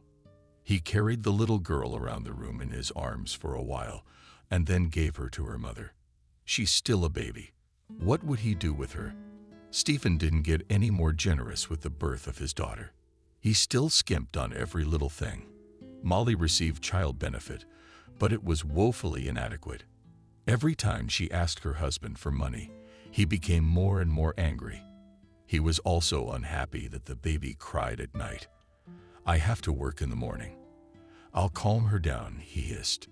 He was sleeping through his sleep on Molly, not letting her sleep properly, and Adriana started teething. The girl became restless, ate poorly, and slept little. She only calmed down on walks. That's why Molly tried to walk outside with a stroller. Grandma, stay here with Adriana. I'll run to the store, Molly asked Clara. She ran to get some formula milk. There wasn't enough milk. The poor nutrition was taking its toll. The grandmother saw it all. Pitying her granddaughter, she advised her more than once to leave, dearie, to live as a nurse. What can't we do? She brought you up alone and raised you on your feet, and here you and I are going to raise a little girl alone. It's not good to leave your daughter without a father. Maybe things will get better, Molly said with a hope that was fading by the day. Grandmother was the only support for the young mother. Despite her frequent bad health, she would go to Molly to help with the baby, and sometimes even gave her a chance to sleep. Seeing that Molly was getting very tired, her husband didn't help at all. He was often late at work, and lately he suddenly had some business trips. One day he left for a few days, and without even coming home. Right from work, I'm leaving for a few days on a business trip. That's all Stephen said on the phone. For how long? Molly asked. No, just for a week. What about Adriana and me alone? Tell your grandmother to come and help you. Stephen, I don't have any money. I have to buy diapers and formula for the baby. Molly knew he was gonna start telling her that she was feeding her daughter, that she changed her diapers too often. And in general, when he was a baby, no diapers were not bought. Somehow we did without. But my husband, for the first time in many months, did not scream and did not begin to reproach Molly for wastefulness. I left some money on the shelf in the hallway for you to buy what you need. Come back soon. That's all Molly had time to say. Stephen had already hung up the phone, looking at the few bills her husband had left for her and her daughter. Molly wondered how to spend them properly. She would have a whole week to get by on those pennies. She'd have a whole week to get by on those pennies. Molly called her grandmother, wanting to invite her to stay with her for the time Stephen would be away. "I'm sick," Molly replied in a weak voice. "What's wrong with you?" "It is known that the pressure. Yesterday a neighbor called an ambulance. They gave me a shot. They wanted to take me to the hospital. I refused. How can I leave you, Adriana? I'll lie down for a while and come back. Stephen's away on a business trip, and I wanted you to stay with me for a week. I'd like to keep an eye on you. Come on, Vanya. You'd have to deal with Adriana on your own. And now you have to take care of me, a sick old woman." Molly was worried about her grandmother. Her blood pressure had been spiking a lot lately, and the old meds weren't working. I had to go to the district therapist, but Grandma couldn't do it alone, and Molly had no time at all. She'd follow up for a few days and get back on her feet. As long as I'm alive, I won't leave Molly. She thought and went to see her granddaughter and great-granddaughter. As long as Molly's alive, I won't give up, she thought. And she walked to her granddaughter and her great-granddaughter, carrying in a bag of simple groceries. Grandmother knew at home Molly's refrigerator was almost always empty. How can Stephen not see that you sit here hungry all day long? Where would he put the money? She resented him, putting on the table cereals, sausage, a loaf of fresh wheat bread. He wants to build a big house so that we can live in it and raise our children. I see what kind of educator he is. He hardly ever comes near his daughter. He's so tired. Grandma justified her husband. Molly works a lot. No, not the kind of husband you need. Grandma shook her head. Where did my eyes go when I blessed you with this marriage, Grandma? But Stephen doesn't drink or beat me. It was the argument Molly always used to soothe herself in moments of resentment toward Stephen. In her memory, there were memories of her drunken father chasing her mother around the apartment, how he beat her severely, and she hid in a small room with a chip. That's how it is. Molly's mom and little brother never knew one never went hungry. The father gave money, leaving himself only enough to drink, but the mother suffered from beatings all the time. And Molly knew from childhood that a drunk man was dangerous. You have to stay away. Stephen, on the other hand, doesn't take a drop in his mouth, not even on holidays. But he was a hammer, like nothing I've ever seen before. What's true is true. Your Stephen doesn't drink, and that's good. Clara rocked Adriana in her arms. You'd think with a life like that, what's better? What are you saying, Grandma? Molly was indignant at Clara's words. If Daddy hadn't drunk, hadn't hurt Mommy, we'd all be together now. I never would have lost my baby brother. I loved Robert so much. I still have that picture. The girl went to the shelf, where in a simple plastic frame stood the photograph that her grandmother had found in a letter from her daughter. Molly looked sadly at her mother and little Robert on her lap. What was wrong with them now? Are they alive? What if they are in need? What if they're starving? But don't think about that. Her grandmother interrupted her. Your mother, if she's alive, won't be lost. And she certainly won't make Robert starve. It's just not time. It's not time yet. For what? She was silent, and then reached into Adriana Molly's neck to put her in her crib. Her husband returned from his business trip in a surprisingly good mood. He played with Adriana while Molly sorted through the gift bags. There were baby things, even a paycheck, and some groceries, obviously not from their neighborhood store. Stephen, what a beautiful dress. It's a little big though, but my daughter is growing up fast. Soon she'll be able to wear it. Yes, I picked it out myself. My husband said proudly. It's expensive, but it's for my daughter. There, and look at the toys for her, funny. She took out animals, rattles, letters on the magnetic ABCs. Then why should she still to learn letters to grow and grow? Molly will grow up, and we won't even know she's grown up. Stephen smiled, and Molly rejoiced. She hadn't seen her husband in such a good mood in a long time. And then everything goes up in price. We have to stock up. I went to the bakery and bread is 2 more expensive again. Should we buy a bag of flour? You're gonna bake it yourself in the oven. Everything's cheaper. I don't have time to bake. I'm with the baby all the time. Grandma will help, said Stephen. By the way, you had her. She helped, but she's very sick. Stephen seems to have missed those words. Let's get your daughter ready. I'll take her for a walk in the yard. Meanwhile, you cook something special for dinner. You got groceries. I got a whole bag of groceries. Molly was pleased. Stephen was generally reluctant to take care of Adriana. He was going for a walk with his daughter. She quickly dressed the baby, came down the stairs following her husband, who rolled out the stroller. Everything will get better. We'll live like people, she thought, looking out the window as her husband and daughter walked along the fictitious tile path. Molly picked up her cell phone, swiped her finger across the screen to look up dinner ideas online on social media. On her page, she saw photos sent in. The picture showed a smiling Stephen in swim trunks and a girl in a bright pink swimsuit. They were standing under a palm tree on a beach with golden sand.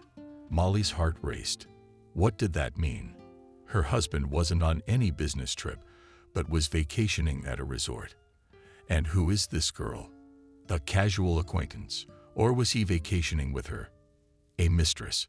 When her husband and daughter returned from their walk, Molly undressed the little girl and began to set the table.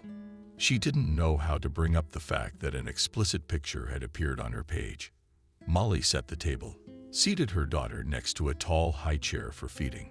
Satisfied, her husband flew away from the beer and mashed potatoes. Oh, and I missed home-cooked meals. Stephen really hardly ever ate at home, more often at restaurants. He said he'd starve to death before he got home, so he had to eat in cafes. Do you know what this is?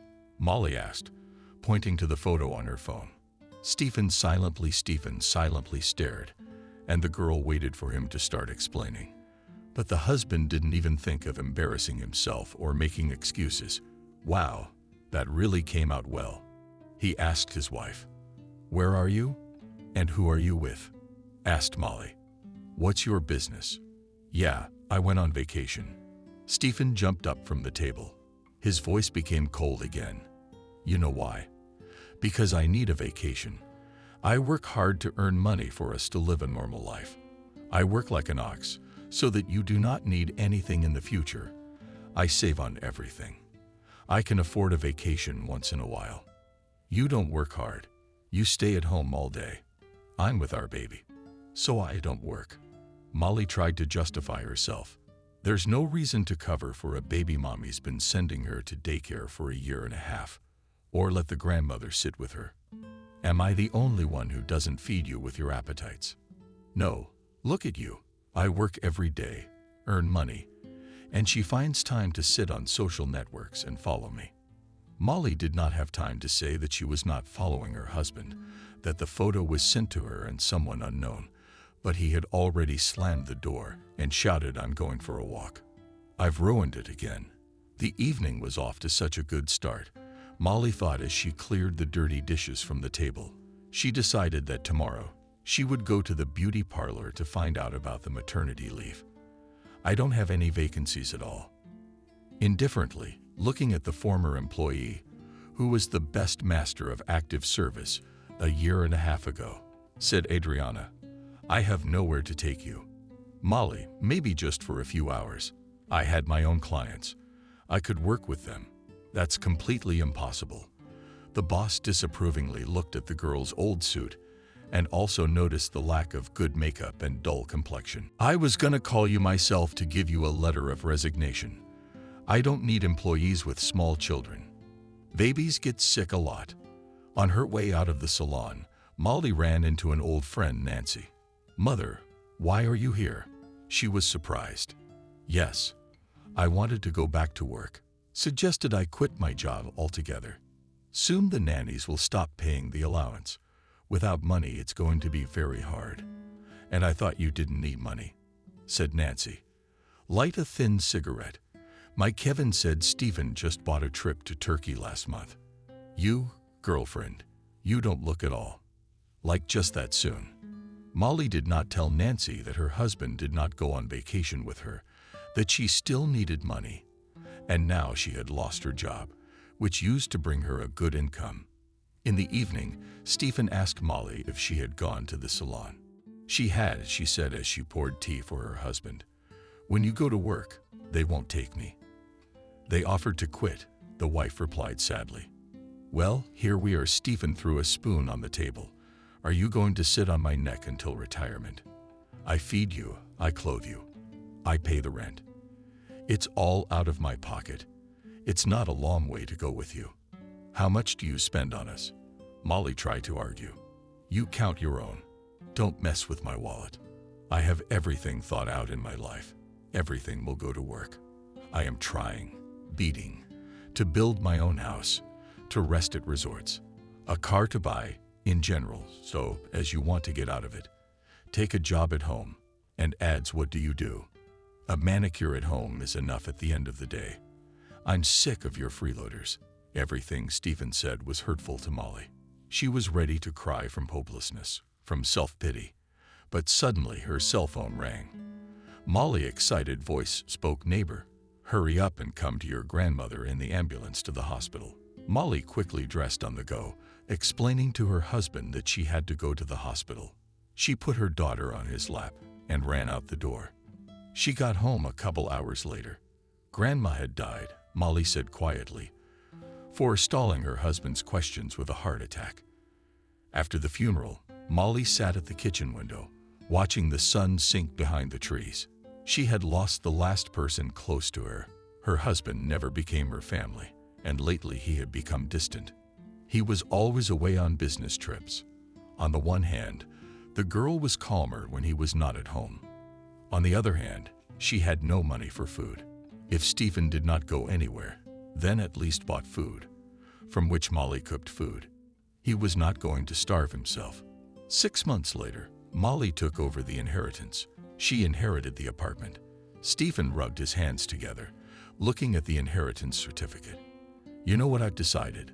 Molly said. He put his arm around his wife. We'll sell your apartments and start building a house. I've already looked at a plot of land outside the city, but it's quiet, and the air is fresh. Molly imagined a beautiful big house with an adjoining territory, where there would be a playground for Adriana and a lot of flowers. But where would we live while the house was being built? She worried. Maybe we shouldn't sell a house. You've been saving almost your entire paycheck to start construction. How many times have I told you to stay out of my wallet? The money I'm saving, we're gonna need for the house. We'll need to buy furniture. And to live in the country, we need a car. Besides, it's my money. I earned it with my own labor. Shouldn't you be contributing to the house? Molly sighed heavily.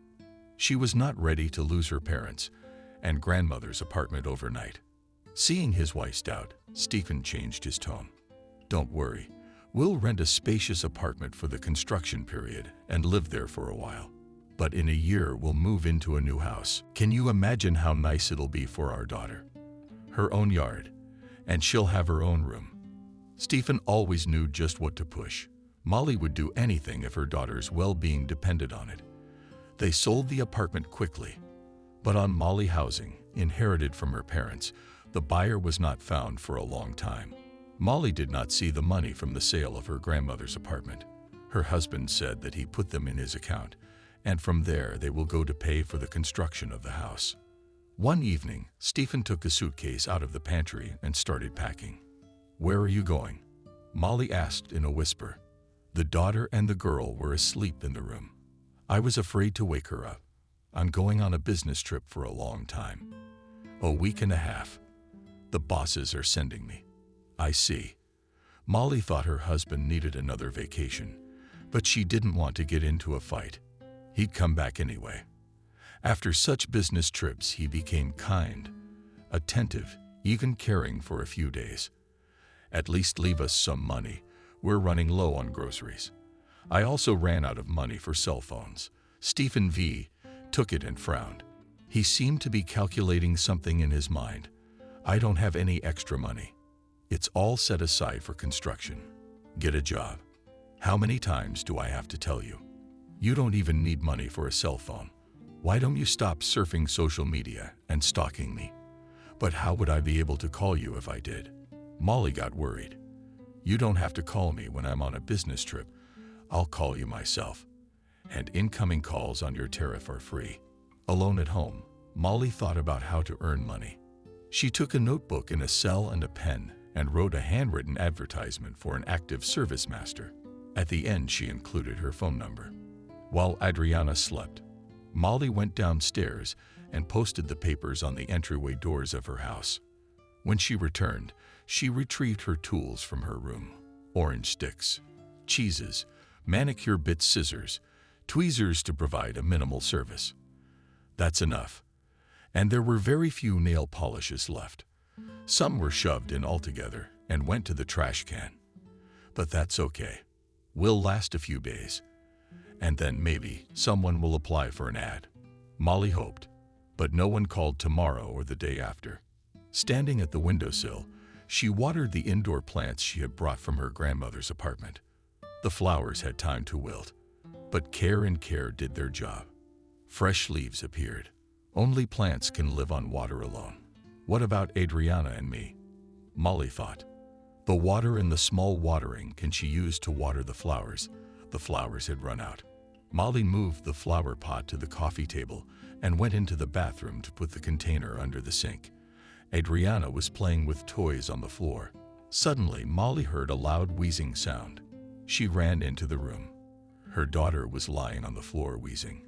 She was desperately gasping for breath. Her body had become absorbent cotton. Molly grabbed the phone in a panic, started dialing the number of the ambulance. The girl remembered that she had no money on her phone, so she would not be able to call the doctors, not knowing what to do. The girl grabbed the panting rod in her arms, ran out of the apartment without even getting dressed, and quickly went downstairs. She ran out to help, saw a car stopped in front of her driveway. "Please help," Molly screamed. "My daughter is suffocating." The driver jumped out of the car. He was a young, well-dressed guy in his 20s. "What's wrong with her?" "I don't know. She's choking," Molly screamed. "Get in quickly," said the guy and opened the back door of the car. "Tell me where to go." "I'm not from around here." Molly was pointing the way to the hospital, but she was just praying that she could get the girl there in time. Adriana had stopped squeaking, barely breathing. "My little one, now be patient. We'll be there in time to help you." The car stopped at the steps of the emergency room. The guy opened the car door, took the girl Molly from his arms. "Where to?" he asked, and he was already hurrying to the front door. Molly rushed after him. "Help! The baby's sick. My daughter is choking," Molly shouted for help. Within seconds, the girl was placed on a gurney and wheeled away. Molly and the strange guy were left alone in an empty room. The girl was in a state of shock and didn't notice that there was someone else next to her. She sat down on a chair against the wall, covered her face with her hands, and cried quietly. "Calm down. Everything will be all right." The unfamiliar man put his arm around her shoulders. Only now did she begin to perceive what was happening realistically. He had helped her without even asking what had happened. He helped her without asking too much. The girl looked at the stranger with gratitude. "Thank you," she said. "There's no reason not to thank." The guy replied, "And you're all shivering." He took off his outer garment and carefully covered Molly's shoulders. For a while they sat in silence. Molly couldn't understand what had happened to her daughter. All day she had been calm, playing with her toys. There was no sign of a cold. She didn't complain of a tummy ache. Suddenly, there's this terrible wheeze. "How old is your girl?" unexpectedly asked the guy, immersed in his thoughts. Molly completely forgot about him. 1 year and 9 months, she answered. "Why didn't you leave?"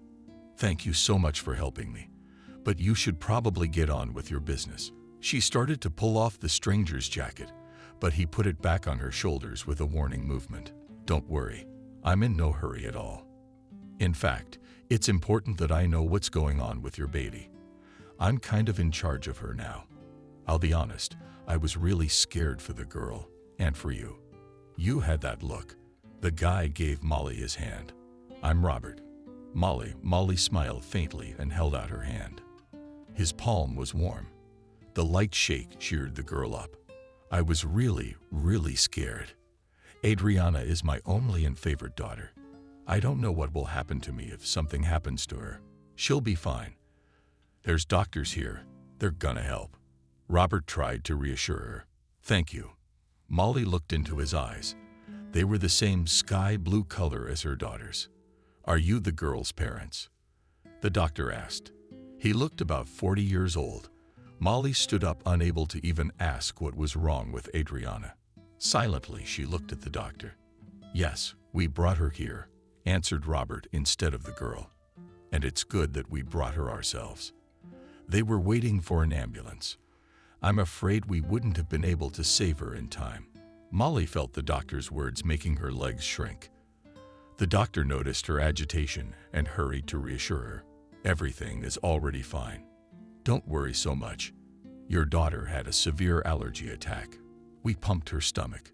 Apparently, the allergic shock was caused by a plant leaf she swallowed. Now we've given her a shot. She'll lie down for a while, and you can take her home. And in the future, try to keep an eye out what the child is putting in her mouth. Molly realized that Adriana had reached for the flower she had left on the coffee table. I'll throw it away. As soon as I get home, Molly thought to herself.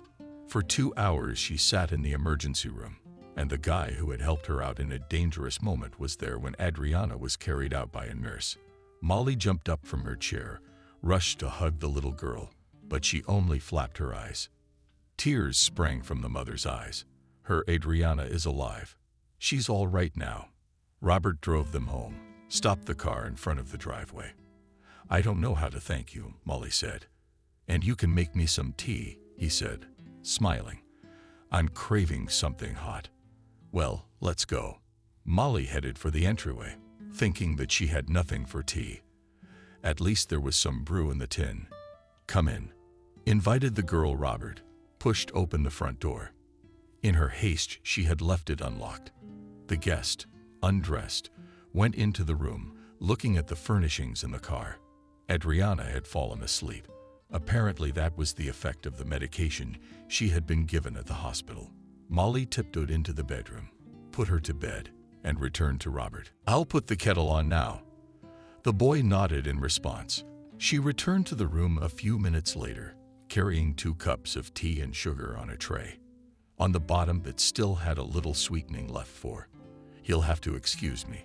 I have nothing to treat you to guiltily, she pronounced, and set the tray on the table. That's okay. And let's use your first name, Robert suggested. After all, today we saved a child. And such feats should bring us closer together. She really felt that this guy she didn't know had become very close to her in a few hours. Come on, let's go, said Molly and laughed softly. Robert took a sip from his cup and looked around. Suddenly, his gaze stopped on a framed photograph that stood on the shelf next to the TV. He stood up and came closer. May I? Robert asked, pointing at the picture. Yes, of course. He sat down again, holding the framed picture of Molly, her parents, and her little brother. Is this your family? He asked. Yes, but no one is around anymore, Molly replied. Suddenly, the guy got up and went to the hallway. When he came back, he opened his wallet and took out a small photo. Look, it's me. He held out a snapshot of the girl from the picture as a child, her little brother Robert looking at her. Only he was a little older than Molly remembered him. She looked perplexed, looking at the picture and at Robert, and he was smiling. That's me. A long time ago, my mom ran abroad from this town from my dad. He threatened her with a knife. My mother said he drank heavily and beat her, so she had to go into hiding. Recently, I turned 20 years old, and my mother told me everything about her past. By then, she was already sick. Oncology. Robert was quiet for a while. Molly looked at the boy in the picture and thought she was having a strange dream. She couldn't help but notice that Robert was in the family photo. And that boy is the same person. I always knew I had a grandmother, a father, and an older sister in Russia.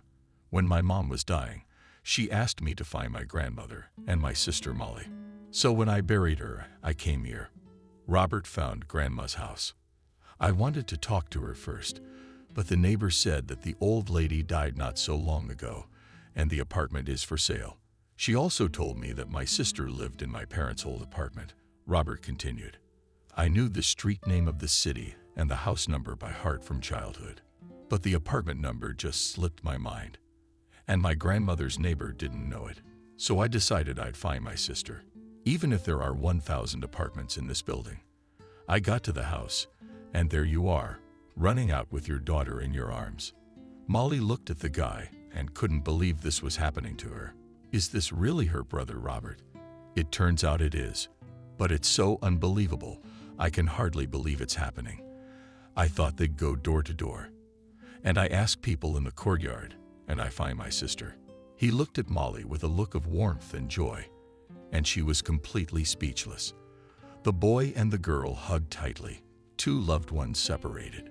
Scientists for almost 20 years were close to each other again. Tears were flowing down their cheeks. They were tears of joy and happiness. The unexpected meeting completely changed Molly's life. All week her brother was close to her, not a minute away from her and her little niece. They took walks together, went shopping. Robert liked to please his sister Adriana to buy her little girl toys and beautiful things, and when they got home, they would cook dinner together. Our mother loved to cook dumplings, making so many of them that sometimes they didn't fit in the freezer. Then she would take them out on the balcony. In the wintertime, there were a few boards there. The brother and sister felt happy.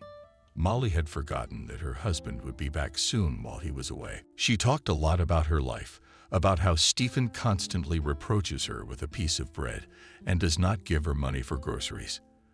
The girl did not complain, but simply answered her brother's questions and constantly tried to justify her husband. You see, he is very frugal. He wants to build us a house. That's why he saved all the money. And now we've sold Grandma's apartment and put it on the market. Sister, will you stay on the street with a husband like that?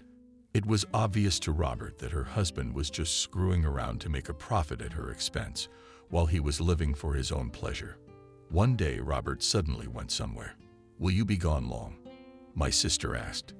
I think not, he replied, stretching his jacket. When will I be back? Let's go for a walk. The weather's great. Frost and sunshine, like Pushkin. By the time Robert returned, Molly had managed to feed and collect Adriana. They dressed warmly and went for a walk. Everyone was having fun. But Molly had one question, and she finally decided to ask her brother, Are you going away? I'll be alone again. He looked at her carefully, hugged her, and said, Let's talk about this a little later. Not now. Molly, Robert, and Adriana returned home in the evening. They had a great time at the entertainment center, where there were rides for the kids. Then they sat in the coffee shop with the door to the hallway open. Molly saw her husband's suitcase. Stephen is back, she said. Her husband's voice came from the room. Molly, you hurry up. We have to pack. Stephen came out to meet his wife and daughter. Who's this? Meet Stephen. This is my brother Robert. He came from out of the country to find me. I told you I had a brother, but I didn't know where he was. Robert found me. The man looked at the boy with a blank stare, as if he were nothing. Come on in, we'll be packing faster. I sold the apartment. While you're living in a communal apartment, I've rented a room there. I'll move in with my mom while our house is being built. We'll all be cramped in the communal room. Hurry up, Molly.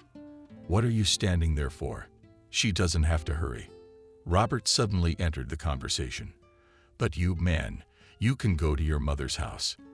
Listen, you little brat. Shut up and mind your own business. Stephen snapped at him, not realizing what was going on. Molly looked from her husband to her brother. Your husband sold the apartment under the power of attorney you signed. He didn't intend to build a house, and he certainly didn't have you and your daughter in his plans. I was able to find that out during my time in the city. It wasn't hard. Stephen is as naked as a falcon. He doesn't have any savings that he's been telling you about. He just wanted to get his hands on your money, just like he got his hands on the money from selling our grandmother's apartment. And the day before yesterday, I bought that apartment from the realtors, and now it's mine. The guy pulled out a piece of paper and showed it to Molly and her husband. And then Robert opened the door and put Stephen's suitcase in the stairwell. As the saying goes, where here Robert pointed the money with his hand at the door, or for the particularly uneducated, get out, or should I call the police? Stephen had no choice but to leave. Robert gave Molly the deeds to the apartment, took Adriana in his arms, hugged his sister, and said, now you and I have two homes, mine abroad and yours here. You choose where you want to live. Wherever you are, smiling, the sister replied. Now she felt that everything would be fine next to her beloved younger brother.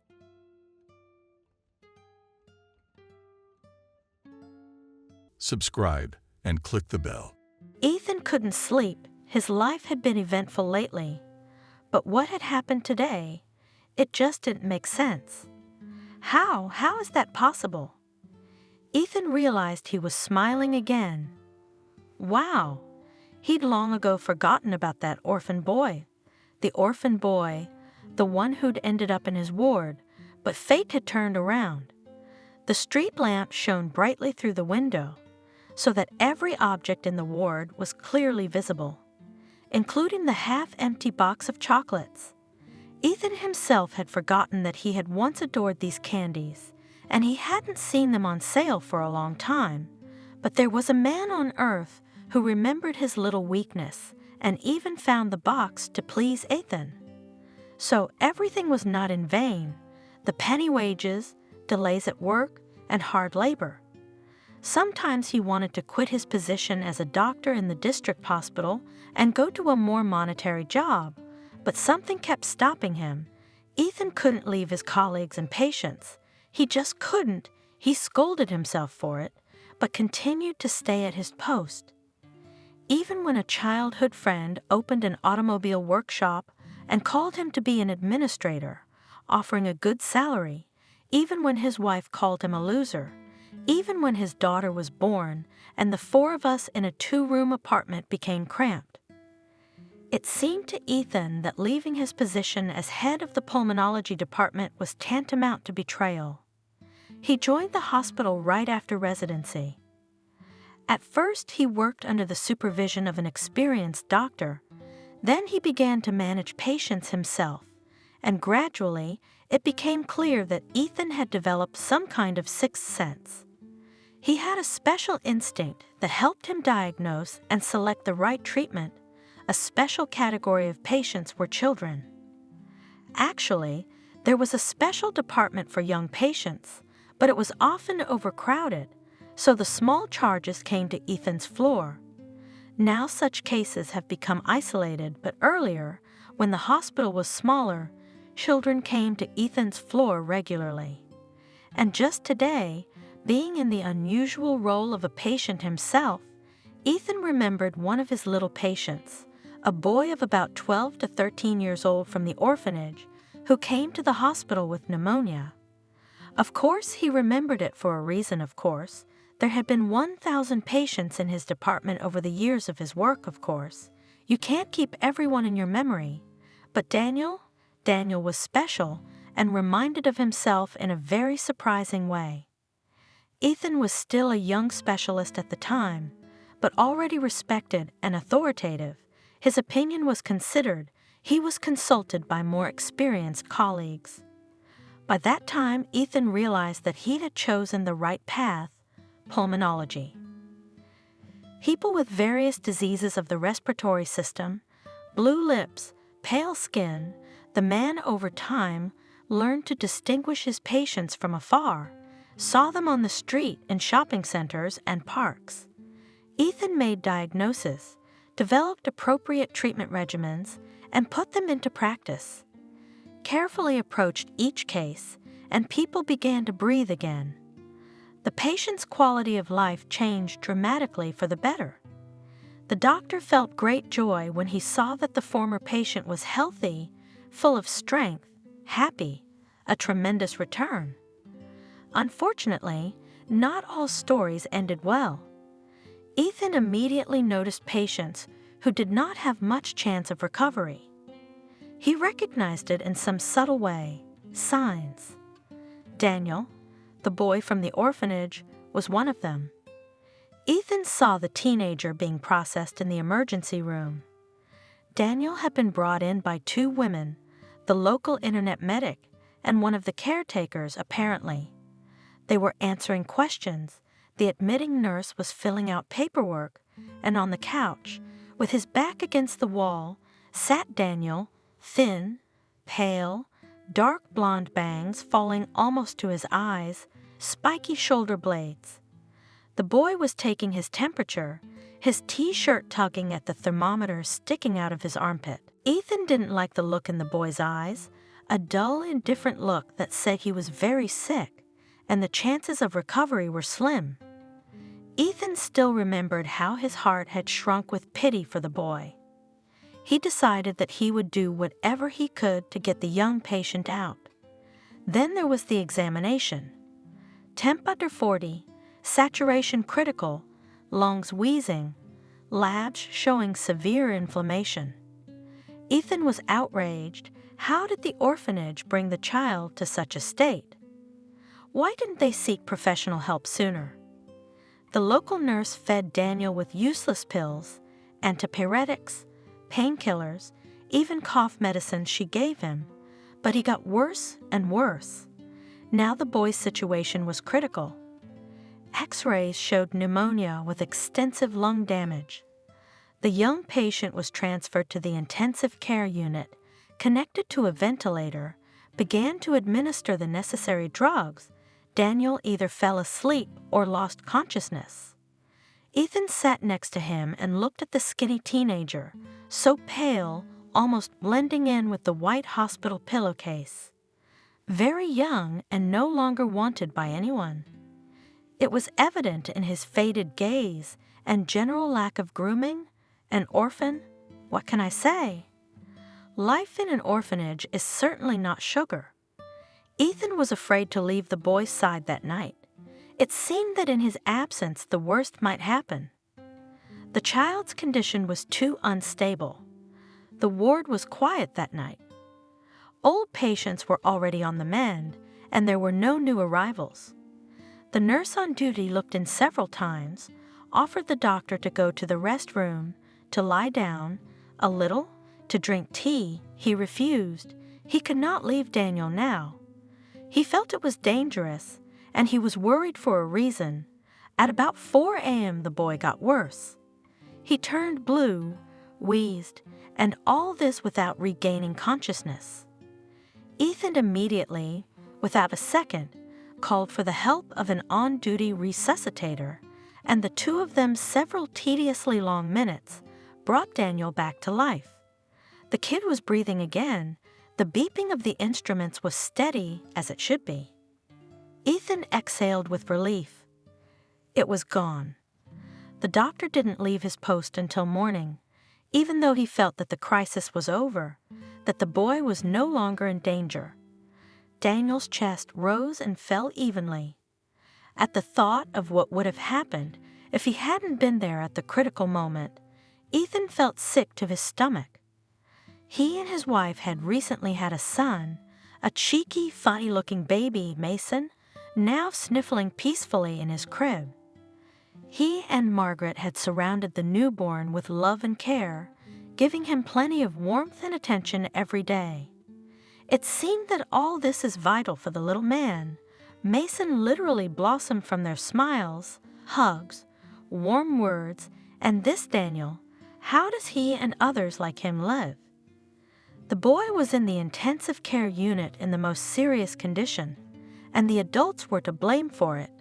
By the way, for not sounding the alarm in time, and it was almost 9 a.m. Ethan would soon have to make his rounds and then hand over his shift to his colleagues, and no one had ever called to ask about the boy's condition. Ethan looked at the boy with pity.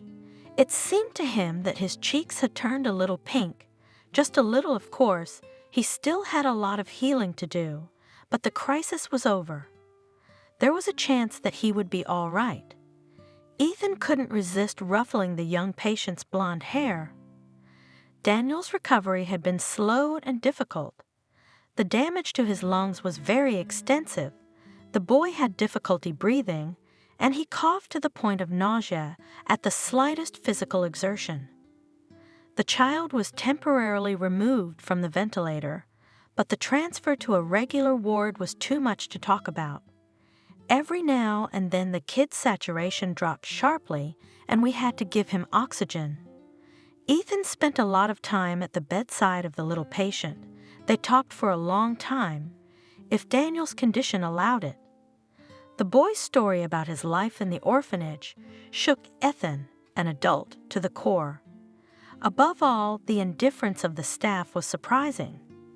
For example, one day Daniel told in a mundane tone that he was being bullied by several older teenagers from the orphanage, robbed of food, forced to clean their beds for them, and to be on duty, just cleaning.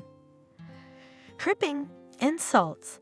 Once they even beat Daniel for disobedience, quite severely and brutally, and all this with the tacit consent of the caretakers and nannies. Daniel recounted these egregious incidents simply and naturally, as if they were commonplace, a matter of course. He was not alone in this situation. In the orphanage, it was the norm that the older ones hurt the younger ones. There are those who offend, and there are victims. For the children of the orphanage, it was natural, habitual routine. There was nowhere to wait for help. The educators turn a blind eye and advise them to deal with it themselves. But how can a physically thin, not strong boy stand up to a crowd of big, angry teenagers? The orphanage staff also invented humiliating punishments for the most seemingly innocent misdemeanors. For example, Daniel once knelt in a corner in the corridor, in his underwear for half a night, just for drawing after bedtime, with a flashlight under a blanket. This was noticed by the duty teacher, and got very angry. On the antics of older and strong those who can already fight back, the staff turned a blind eye.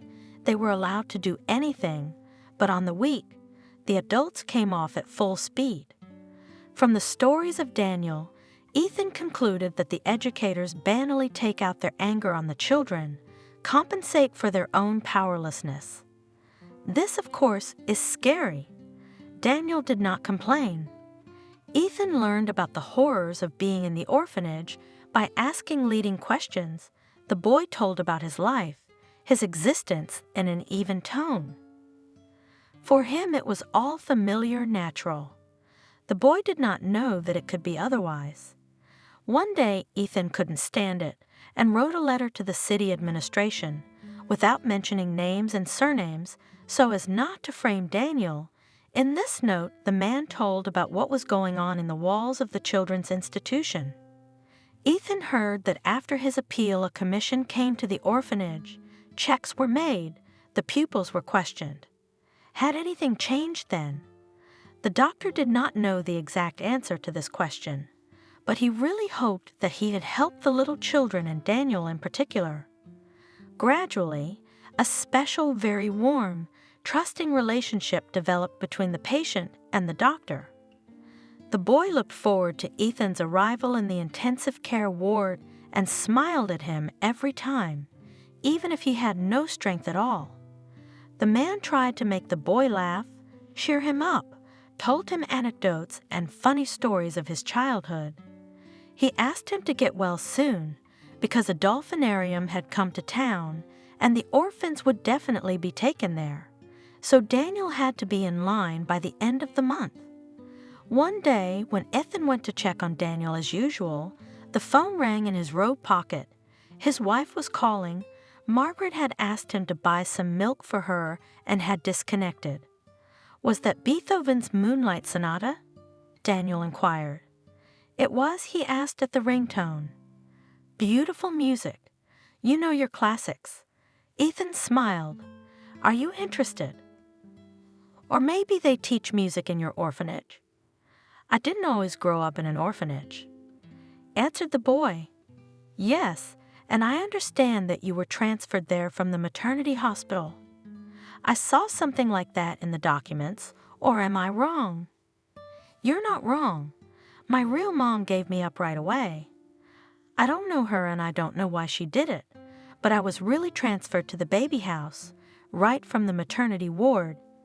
Ethan's heart squeezed at the thought. He had recently picked up his wife and tiny son from the maternity ward. Guests, balloons, a sea of colors and smiles, relatives and friends joyfully welcoming the new member of the family. It was such an event, such a celebration. The man could hardly hold back the tears of happiness. For the first time, bent the corner of the envelope and looked at the wrinkled red face of the baby. Many beautiful pictures remain from that day, and when Mason grew older, he would look at them with interest. And Daniel, how was he? Probably lying alone, in the ward of refuseniks. They say that such children do not even cry. They understand that no one will come to them anyway, and then wrapped up in a gray blanket, the boy moved to the baby house, where he was hardly very happy. After all, the appearance of a new child in such an institution means for the staff only an increase in the number of worries. I lived in the orphanage, Daniel continued, remembering almost nothing about that period of my life, and then I was transferred to an orphanage. And from there, when I was about 4 years old, I was adopted by a man and a woman, rich. We lived in a big house, even had a swimming pool. At first, Daniel felt like he was in heaven. The new parents did a lot to educate the child. The boy had a music teacher who gave him piano lessons. His father taught the boy to swim, and now, almost every day, Daniel had a swim in his own pool. The child was taken to the city for soccer lessons. Daniel did not like the training, but not to upset his parents, he pretended to be delighted. And he tried very hard to be praised by coaches and teachers. Let his parents know that they had chosen him for a reason, Daniel. He wanted to be the perfect son for them, or they might bring him back. Daniel had his own room, spacious, stylishly furnished, closets bursting with toys and clothes. That's my mother. She loved to go shopping with me, the boy recalled. My father worked all day long, and here she is. With her we sometimes spent many hours in a row in shopping centers. Most of the time we had one of her friends with kids around my age with us. It was torture, to be honest. Daniel didn't share his foster mother's love of shopping. He tried on suits in the clothing departments without complaint. He waited for his mother when she picked out outfits and bags for herself, sat in cafes listening to his mother's boring, long conversations with her friends. He was sent off to play with the children of his friends on the playground, but Daniel could not get along with them. For some reason the children teased him, insulted him, pinched him, and all this in a sneaky way, and their games were boring and uninteresting. The boy avoided contacts with these so-called friends as much as he could. His mother noticed something wrong and reprimanded her adopted son, calling him an outcast and other incomprehensible words. The mother's displeasure was the most frightening thing for Daniel at that time. He wanted to feel loved and needed. He wanted to give joy to his foster parents, and when it did not work, he was upset and very afraid that he would be taken back. Daniel hoped that time would pass and he would be loved, but the years passed and the situation did not change on the face of the foster mother. More and more often appeared half-squeamish expression when looking at her son. She quickly grew tired of him, tried to avoid communication by all means. The father, He was almost absent from the child's life. The man was constantly working to provide the family with a comfortable existence. He noticed his son only when he achieved any success. For example, Daniel received his father's sincere praise when he won a music competition at school, performing the best in his age group, a difficult piece, or when only once, Daniel was recognized as the first player of a soccer match and awarded him a gold-plated statuette. The father, glowing with pride, took pictures of his successful son and put his arm around the boy's shoulders. The rest of the time, the man just didn't notice Daniel. Ethan listened and wondered. Daniel had been adopted. He'd grown up in a family for a while. But in fact, nothing had changed for him there. The same indifference, the same dislike. Only the setting was different. A palace with a swimming pool instead of shabby gray walls. She didn't know I could hear, but I did. Sharing my feelings with Ethan Daniel, the boy's voice trembling. It was obvious that the boy had never told his story to anyone. And now he was relieved to be able to tell it to someone who cared about him. She is mine, not a real mother. She told my father that I irritate and tire her, that she can no longer see me, that I am capricious, that I bore her. Wow. What did he say? He said there's no going back, and that she shouldn't whine, especially because I'm almost always handled by the nanny, not her. And that a child wasn't a toy to be played with and left behind, and his mother had rebuked him, saying that he wasn't particularly eager to hang out with his son, and so on. Daniel remembered that one day anger settled in him, and he began to do terrible things to piss off the foster mother, to see on her face some emotion, indifference, coldness. The boy couldn't stand it any longer. From a docile and calm child, Daniel turned into a devil. He deliberately broke and damaged things, rude to adults, stopped obeying their instructions. Once he shook the contents of his mother's purse right into the pool for refusing to take him to a birthday party. It wasn't that Daniel wanted to go. He just needed an excuse for another prank. His mother had beaten him for the first time, slapping his cheeks, slapping his back a little lower. It didn't hurt at all. He'd gotten it worse at the orphanage. Daniel laughed in her face and was surprised to see fear in the woman's eyes, in addition to anger and annoyance. She was afraid of him. That's how she discovered him. More on that next. Daniel poured into the sink the contents of the beautiful bottles of his father's bar, ruined with Scissor's designer dress mother, in which she was going to go to the corporate party to her husband. He let the family's favorite parrot, Jocko, out of his cage. The bird flew off to an unknown destination and never returned. Scattered garbage from a bucket all over the house, poured paint into the pool, trampled some flower beds in the garden. Daniel invented more and more pranks to piss off his parents, to draw attention to himself. He got punished for it, but the boy wasn't afraid of punishment. It was like he was possessed by a demon. I think I was getting back at them then. Ethan confessed to Daniel, "I'm ashamed of my behavior now. It wasn't their fault that they couldn't love me, but I was so disappointed. All my dreams of a loving, happy family were shattered. I tried so hard to please them. I tried to make music and go to soccer. This hateful went too, and tolerated shopping trips.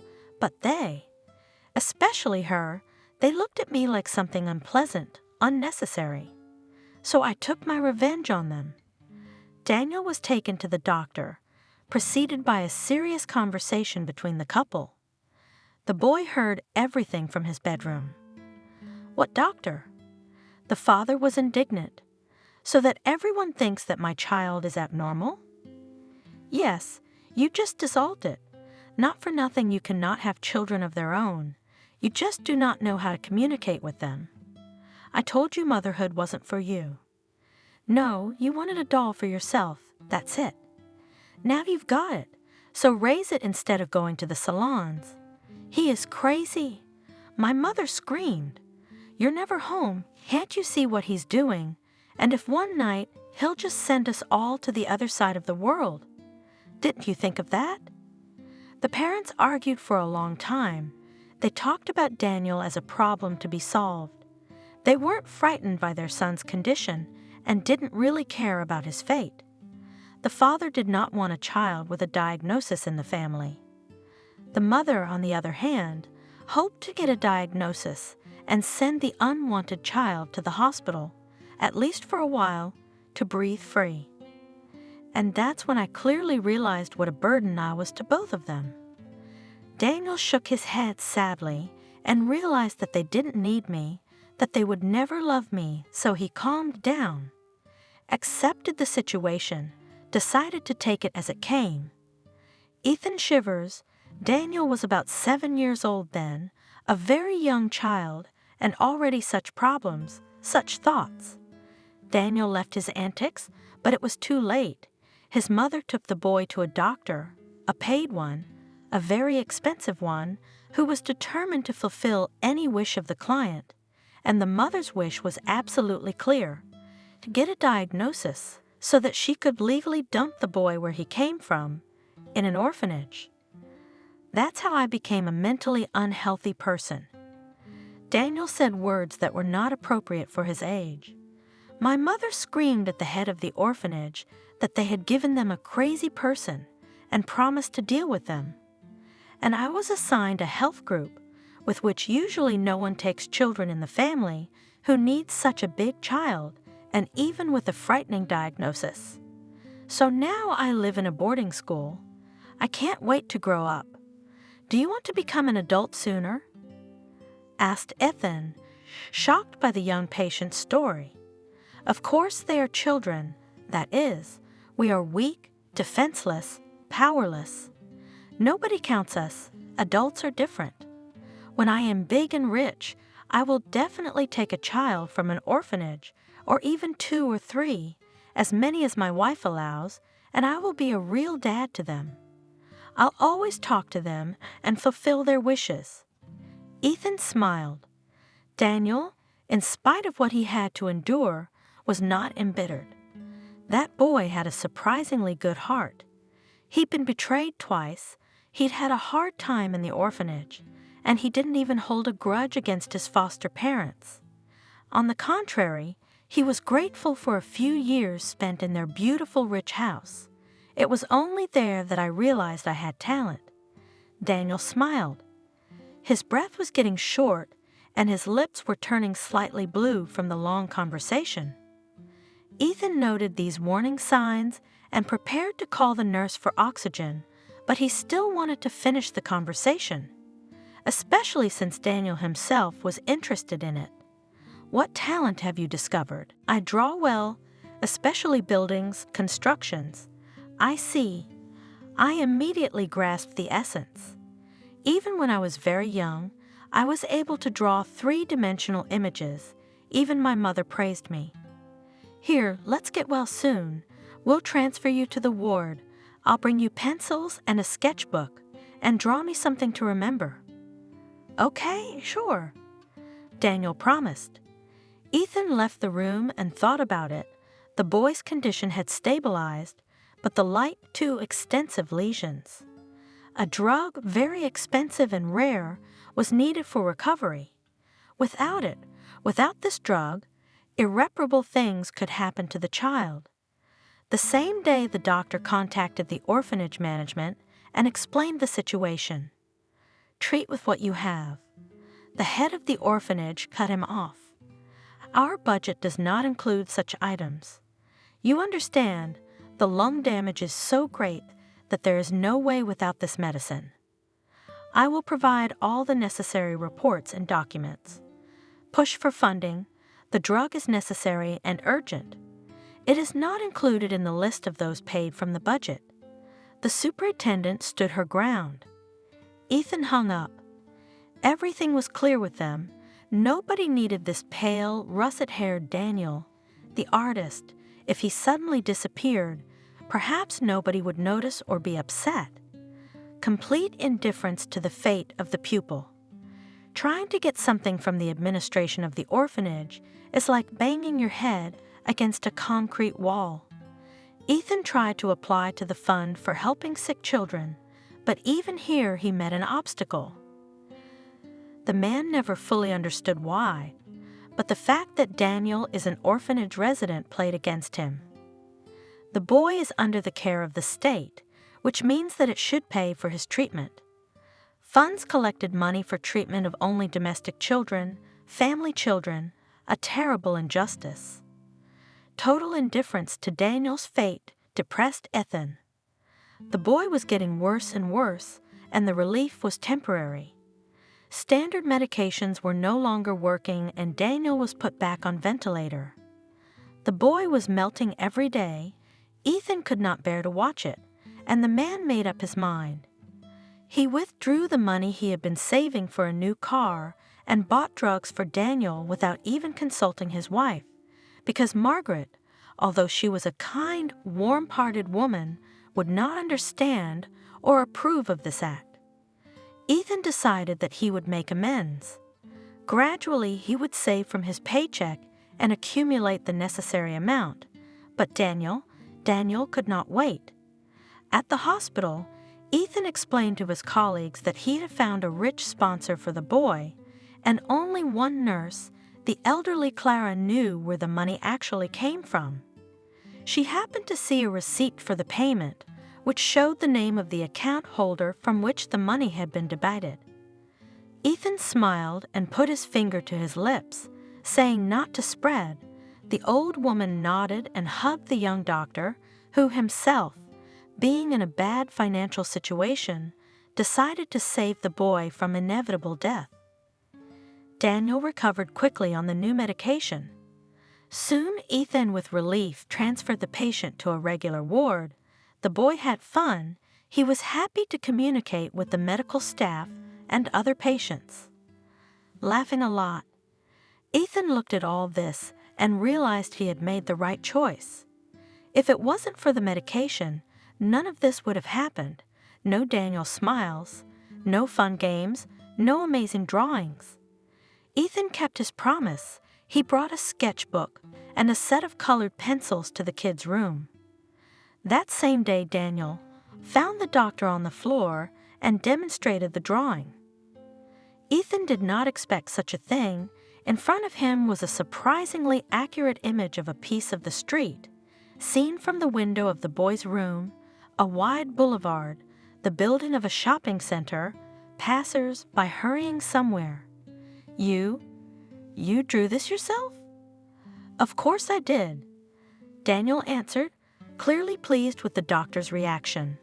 "Wow, you really are a talent." When Daniel said he was good at drawing, Ethan had envisioned something a little different.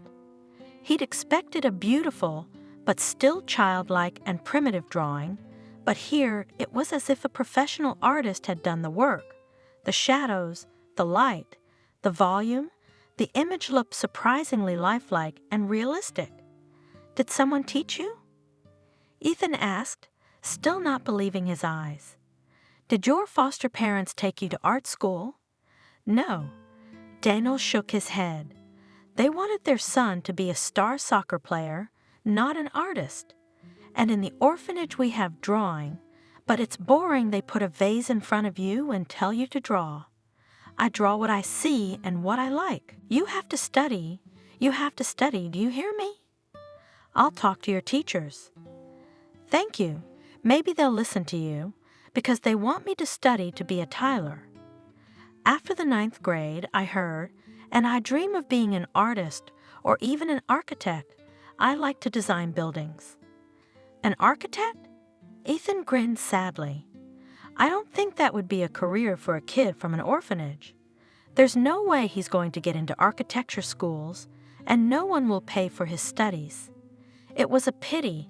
The boy was really very talented. Christmas was approaching.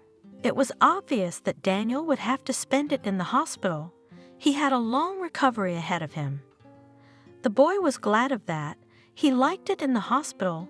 He got along well with the locals, and he was especially reluctant to part with his new friend, Ethan the doctor, the first adult who had ever cared for him. Ethan realized that he had grown attached to the boy. Of course, he couldn't do that, but he couldn't help it. After the hospital, Daniel would have to go back to his old life, full of danger, punishment, indifference, and cold. The man wanted to give this boy at least a little warmth and care as long as he can do it. Therefore, the doctor decided to please the boy for Christmas, to present Daniel something that will definitely make him happy. It should not be some faceless surprise like a set of sweets. Once Ethan found himself with his wife and son in a children's store. The baby was growing so fast, he needed to update his closet. While Margaret and Mason wandered among the clothing departments, Ethan strolled by the racks of toys. There were robots and interactive animals and sets for creativity. The eyes were scattered, and then the man's eyes fell on a big box, a young architect's constructor, sets of blocks from which you can assemble fanciful constructions. There was even decor, tiny shrubs, trees, parts for fountains, and the like interesting little things.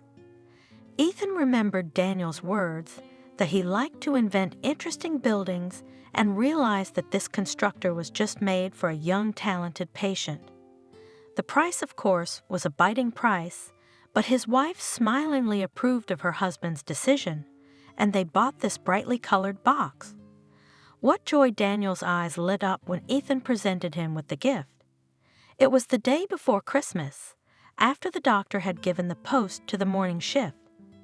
Ethan would spend the holiday with his family, but afterward, he would be sure to bring Daniel and his ward roommates treats from the holiday table. Margaret has prepared enough for the whole hospital.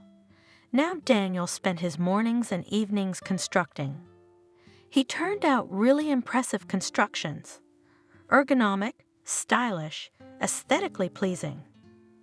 The boy was sure to write down each model in a scrapbook, then dismantle the building and build a new, even more original and interesting.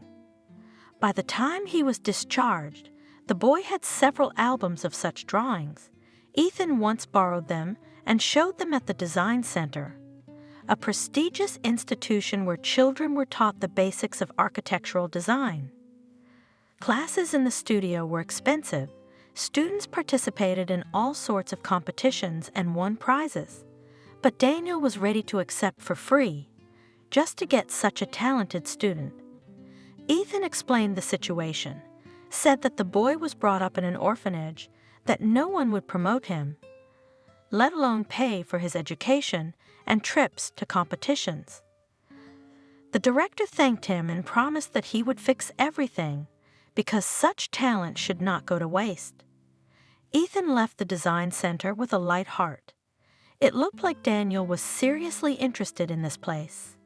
You bet, the boy clearly has a rare gift, and the prestigious institution needs more victories. Daniel will definitely provide them. Now the boy will develop professionally in the right direction.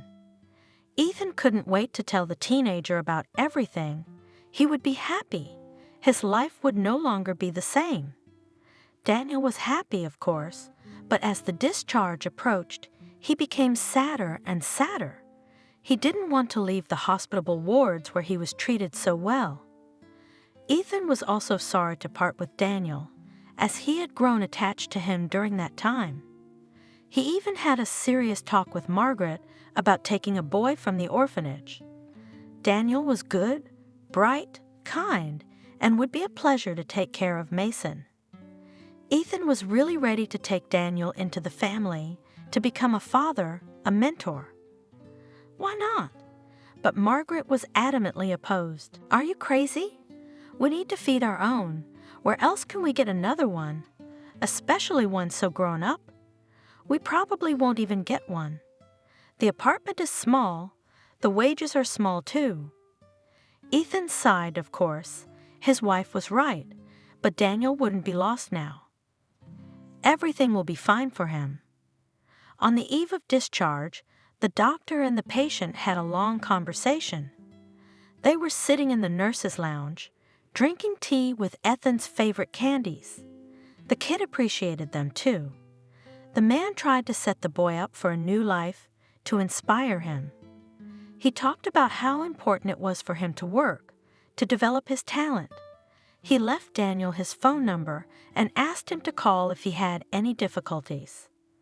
Daniel nodded and smiled, but his eyes were sad and sorrowful. "You'll be gone in the morning. Your shift will be over, so we don't have another opportunity to talk," the boy said. "Yes," Ethan nodded.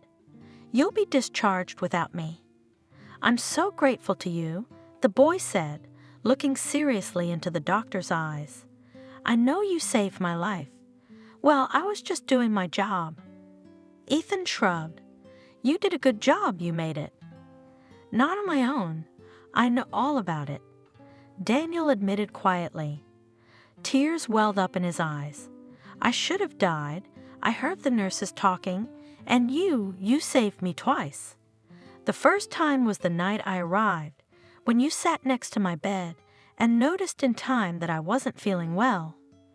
I was with my eyes closed, but I felt everything, understood everything, knew that you were near me.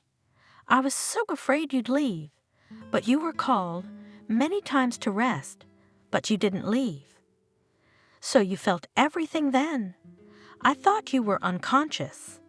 "No, I was conscious, but I just didn't have any energy. It was so hard, so scary, I thought I was dying."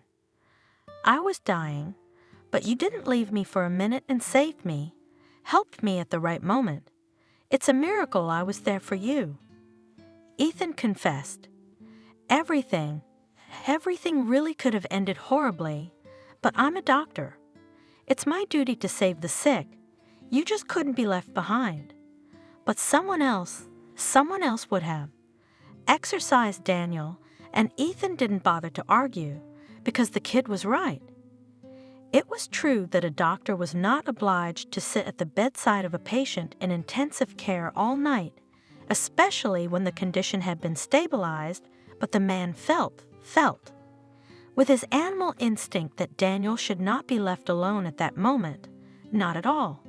"But that's not all," the boy continued. I know all this. You bought me that expensive medicine with your own money, and without it I wouldn't exist. But where did you get this information from?" The doctor was surprised. "Well, I wouldn't want to reveal my sources, but okay. Just promise me that you won't scold anyone." "Do I look like a scolder to you?" You don't. You're just the opposite. But then you'll have to come clean." Clara blurted it out while she was changing my IVs. She told me, she even cried then. She was so moved by your kindness. Ethan sighed. "Clara, information about the financial side of the case, and even more so about Daniel being on the verge of death, was not for children's ears." "Thank you. I owe you my life? Without thinking about it?" Ethan asked softly. That's what adults owe you. You're a child, you have rights. You have the right to learn, to be safe, to live, to be treated. Adults owe it all to their children, and you've had a hard time, but you can't be in a bad place forever, can you? Your life's gonna change now. You gonna study. You'll definitely get noticed. Everything will be fine, just don't get sick. Don't be lazy, work, develop. It's a deal." Daniel smiled. Ethan ruffled his blonde hair. "That's it. I have to make my evening rounds of the intensive care units. See if there's anyone in urgent need of help. Have a good night's work." Daniel got up from his chair and was about to leave, but at the door he turned around and said, "I'll save you too someday. You'll see we'll meet again, and I'll help you in some way for sure. Go to bed already, you lifeguard." Ethan smiled. "You don't owe me anything. I was just doing my job, and if you want to thank me, become a successful, wealthy man and help those who are weaker than you. Deal?" Daniel nodded seriously and walked out. Good kid, Ethan thought then. Kind, grateful, may he be lucky in life. That was their last meeting before he was discharged. The next time Ethan came to work, Daniel was gone, back at the orphanage. The doctor sincerely hoped that the boy's life would change now, that the director of the design center had managed to reach an agreement with the administration of the orphanage, and Daniel would study in the best institution in the city. The boy certainly deserved it. It's been 15 years. During this time, a lot of things happened in Ethan's life. There were victories and failures at work. The same could be said about his personal life. Ethan and Margaret had a second child, a daughter, Susan. Living in a 2-room apartment became cramped, but there was no money to buy a new apartment. Margaret reproached her husband that he could not part with his hospital and find a better-paid job. All the days in the department, I am alone with the children in the house, so at least bring money, but that's how small things count. We do not see anything. My wife was almost sobbing. Ethan did not even try to argue. There was nothing to object. Margaret is right, but the man could not do anything. It was impossible to abandon the department. Ethan's heart ached for each patient. He did everything to make the percentage of recoveries grow steadily, and the number of medical failures tended to 0. Only not everything was in his hands. Funding was not enough. It was high time to make repairs on the floor, and the equipment needed to be updated, because the XI century was upon us, and they were still using prehistoric devices. Ethan had raised the issue many times at meetings, but it had no effect. There were always more important objects that required urgent injection of funds. Yes, your ward is fine for now, assured the head doctor. There in cardiology the roof leaks, and in orthopedics wiring sparked, almost had a fire. Our X-ray machine does not see gross pathologies. The equipment is all old. The walls are shabby, covered with mold. For pulmonology patients, it's dangerous, very dangerous. Ethan, come on. Can't you see the state of the other wards? It's not the time. Ethan did not give up, submitted applications, wrote to the city administration and the mayor's office, but in response he received either a refusal or empty responses, or even silence. The case has not moved for several years, and one day Ethan called the chief physician to his office. Well, what happened? Something from the realm of the fantastic. He said cryptically, "What?" Ethan didn't understand. Well, you've been writing everywhere you can, tried to get funding for the department. Yeah. Knocked on every door. I did. Well, I got through. We've got a sponsor who wants to fund the renovation of the pulmonology department and buy modern equipment for diagnostics, treatment, and rehabilitation. Wow. Ethan couldn't believe his ears. He had long since resigned himself to the fact that his actions were having no effect, and now this. This mysterious patron is asking us for an estimate. I mean, a list of the work, the equipment needed, and so on, to see how much money we need. I'll get to the report right away. Ethan had already started to make a list of the necessary items in his mind, and he couldn't wait to get it down on paper. A worrying thought crept into his head. What if the sponsor changed his mind, or even turned out to be a mistake? This whole situation looked too improbable and even magical. Don't be modest, the head doctor advised. Write everything you need and even more, and if they tell you to moderate your ardor, then we'll do it. Ethan wasn't being modest. He wasn't asking for himself. He was asking for the patients. With the help of modern medical equipment, they would be able to save more lives, and in renovated wards, without whitewash and mold on the walls, it would be much easier and more pleasant to recover. To the surprise of Ethan and the head doctor, the sponsor took into account all the wishes and immediately transferred the necessary amount to the hospital account, even without haggling and asking unnecessary questions. On the floor, the repair began. Temporarily, Ethan, his colleagues, and patients had to move to another wing, but it was a pleasant hassle because the department was transforming before our eyes, and almost every day delivered boxes to the warehouse with domestic and imported equipment, the highest quality, the most modern. The renovation was over quickly. Ethan was once again convinced that money solves everything, or almost everything. After the work the department shone with white walls and ceilings, unpleasant odors of mustiness and dampness disappeared. Even being here became more pleasant. And the equipment? Ethan couldn't get enough of the new medical equipment. It was a whole new thing. Now they would be able to turn around. Now the patients would recover faster and easier. The man was heartily grateful to the mysterious sponsor. He wanted to talk to him personally, but the man preferred to remain anonymous. The rich have their own quirks, divorced the chief physician. Our benefactor is in disguise, but what are his reasons? Maybe he sinned a lot while he was building up his capital, and now he's making amends. What do we care about that? We care about the result. Ethan could not agree with the words of the chief. He wanted to thank the sponsor personally, to explain how many lives he had saved by his deed, but the patron of the arts did not want to reveal his identity. Well, his right, of course, but it all seemed very strange to Ethan. At work, the man's soul rested.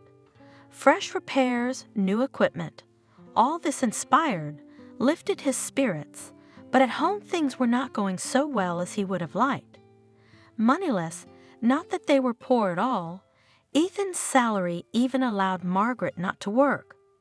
They both made that choice when their daughter was born. His wife would stay at home and take care of the children, and he, the head of the family, would be the sole provider. Margaret honestly fulfilled her duties. The children studied on excellent. The house was always clean and cozy and smelled delicious food. But the role of a provider didn't work out so well. Ethan tried, took part-time jobs, went out to work off the clock, but there was still not enough money for the kind of life Margaret wanted.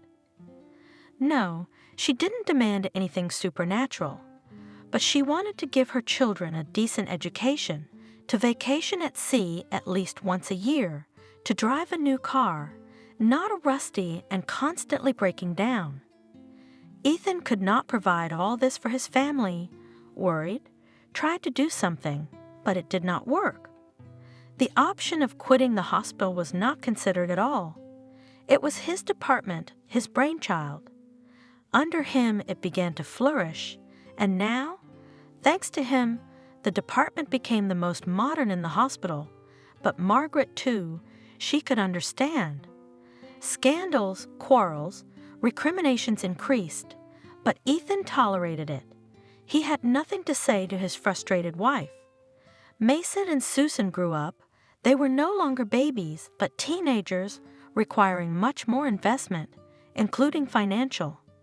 Mason took an interest in programming, searching for videos on the internet and creating amazing projects with their help. Margaret and Ethan marveled when their son showed them the results of his labor, but they themselves were far from the IT world.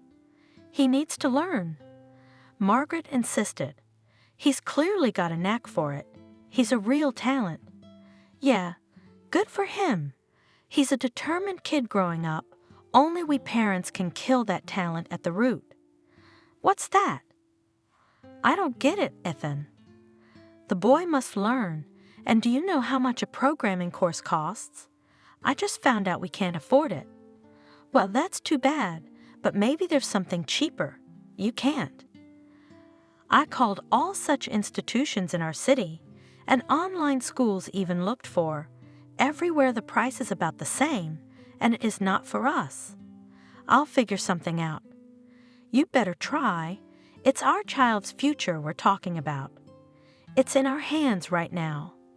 Imagine the responsibility. Ethan knew Margaret was overreacting. Well, nothing would happen if Mason didn't study at these expensive courses. The boy was doing a lot himself, and he was doing well. And when the time came, he would enter a university, become a student to study to be a professional programmer, and all these circles. Ethan had the feeling that they were nothing more than a way to siphon money from ambitious parents. But the man did not argue with Margaret. She reacted painfully to all financial issues, especially if it also affected the children. One of his colleagues gave Ethan a great idea. It turns out that in their city, there is a free school for young programmers. It is an institution of the state. Graduates receive a certificate giving them permission to work, but to get there, you have to pass entrance tests. It seems to have strong teachers, innovative programs, modern equipment, but they take only the most promising ones. Ethan immediately called the school and signed Mason up for testing. On the appointed day, he took a short leave from work and drove his son to the interview. Mason was worried. The boy really wanted to get on the enrollment list, hoped, made plans. Ethan was encouraging the child.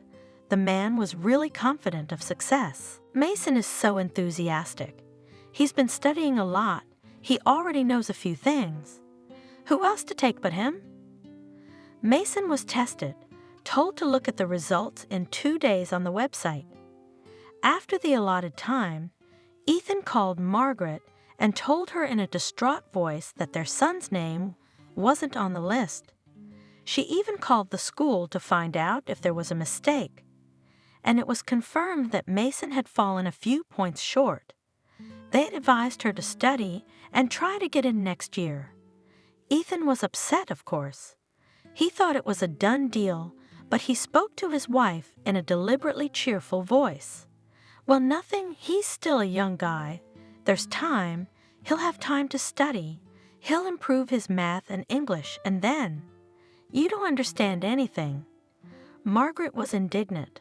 While he's standing here, his peers are moving ahead, and he'll never catch up with them.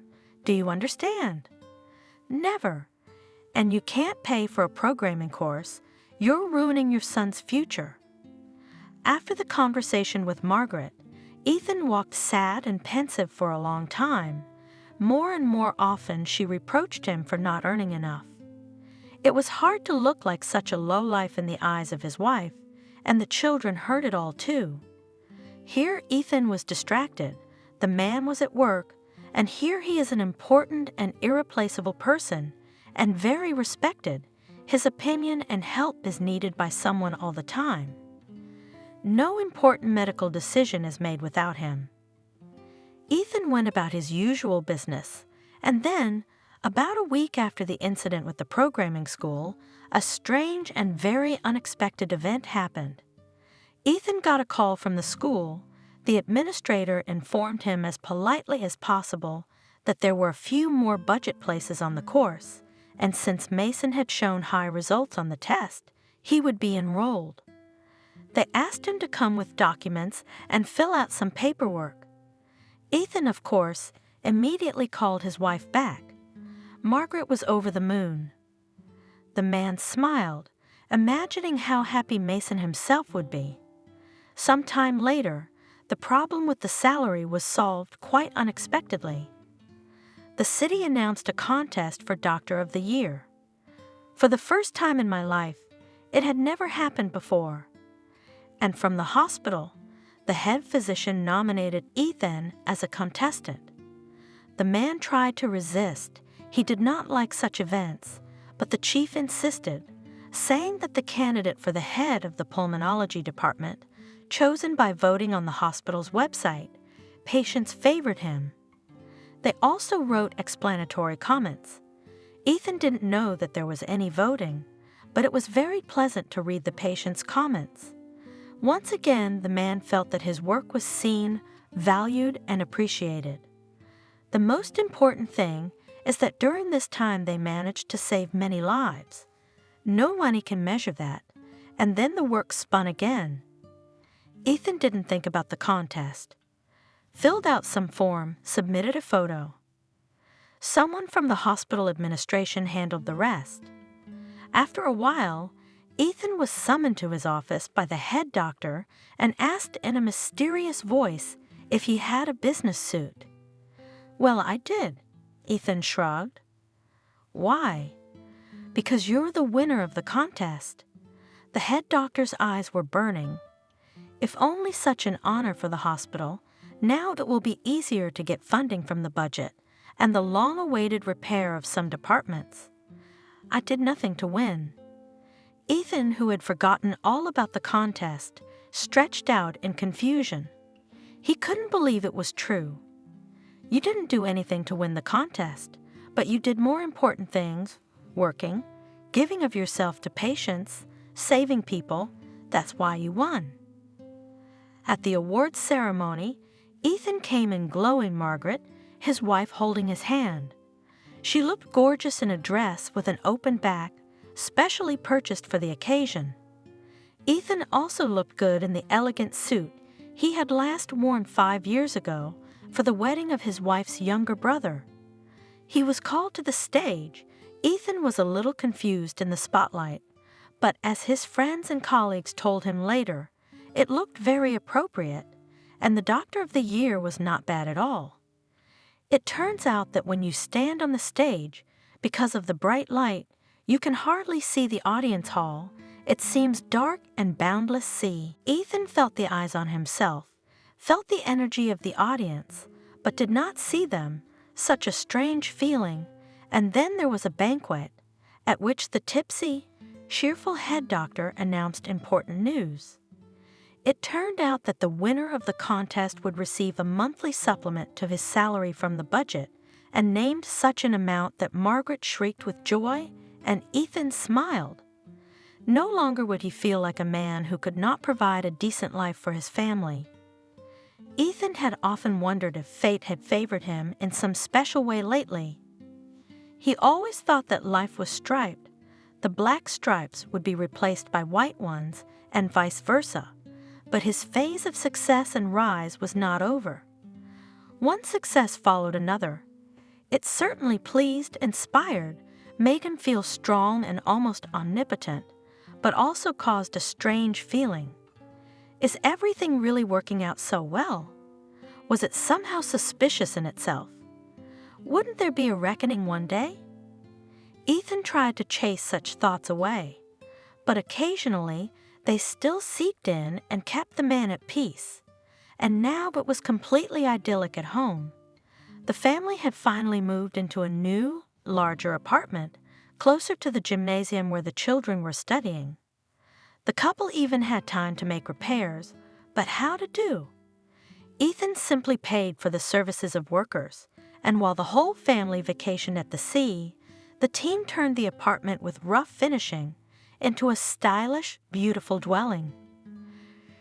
True, we had to constantly communicate with the repairman on Skype, to accept the work, to give instructions, but it was a very pleasant hassle. My wife was delighted, but Mason with some sadness remembered how he liked to make repairs in their old apartment, when they, as a team, painted the walls themselves, glued wallpaper, and then a long time to clean up and remove construction waste.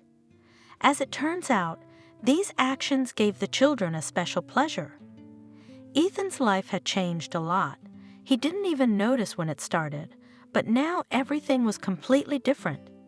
He worked in a state-of-the-art department. His son was studying at a prestigious programming school. They now had a spacious new apartment.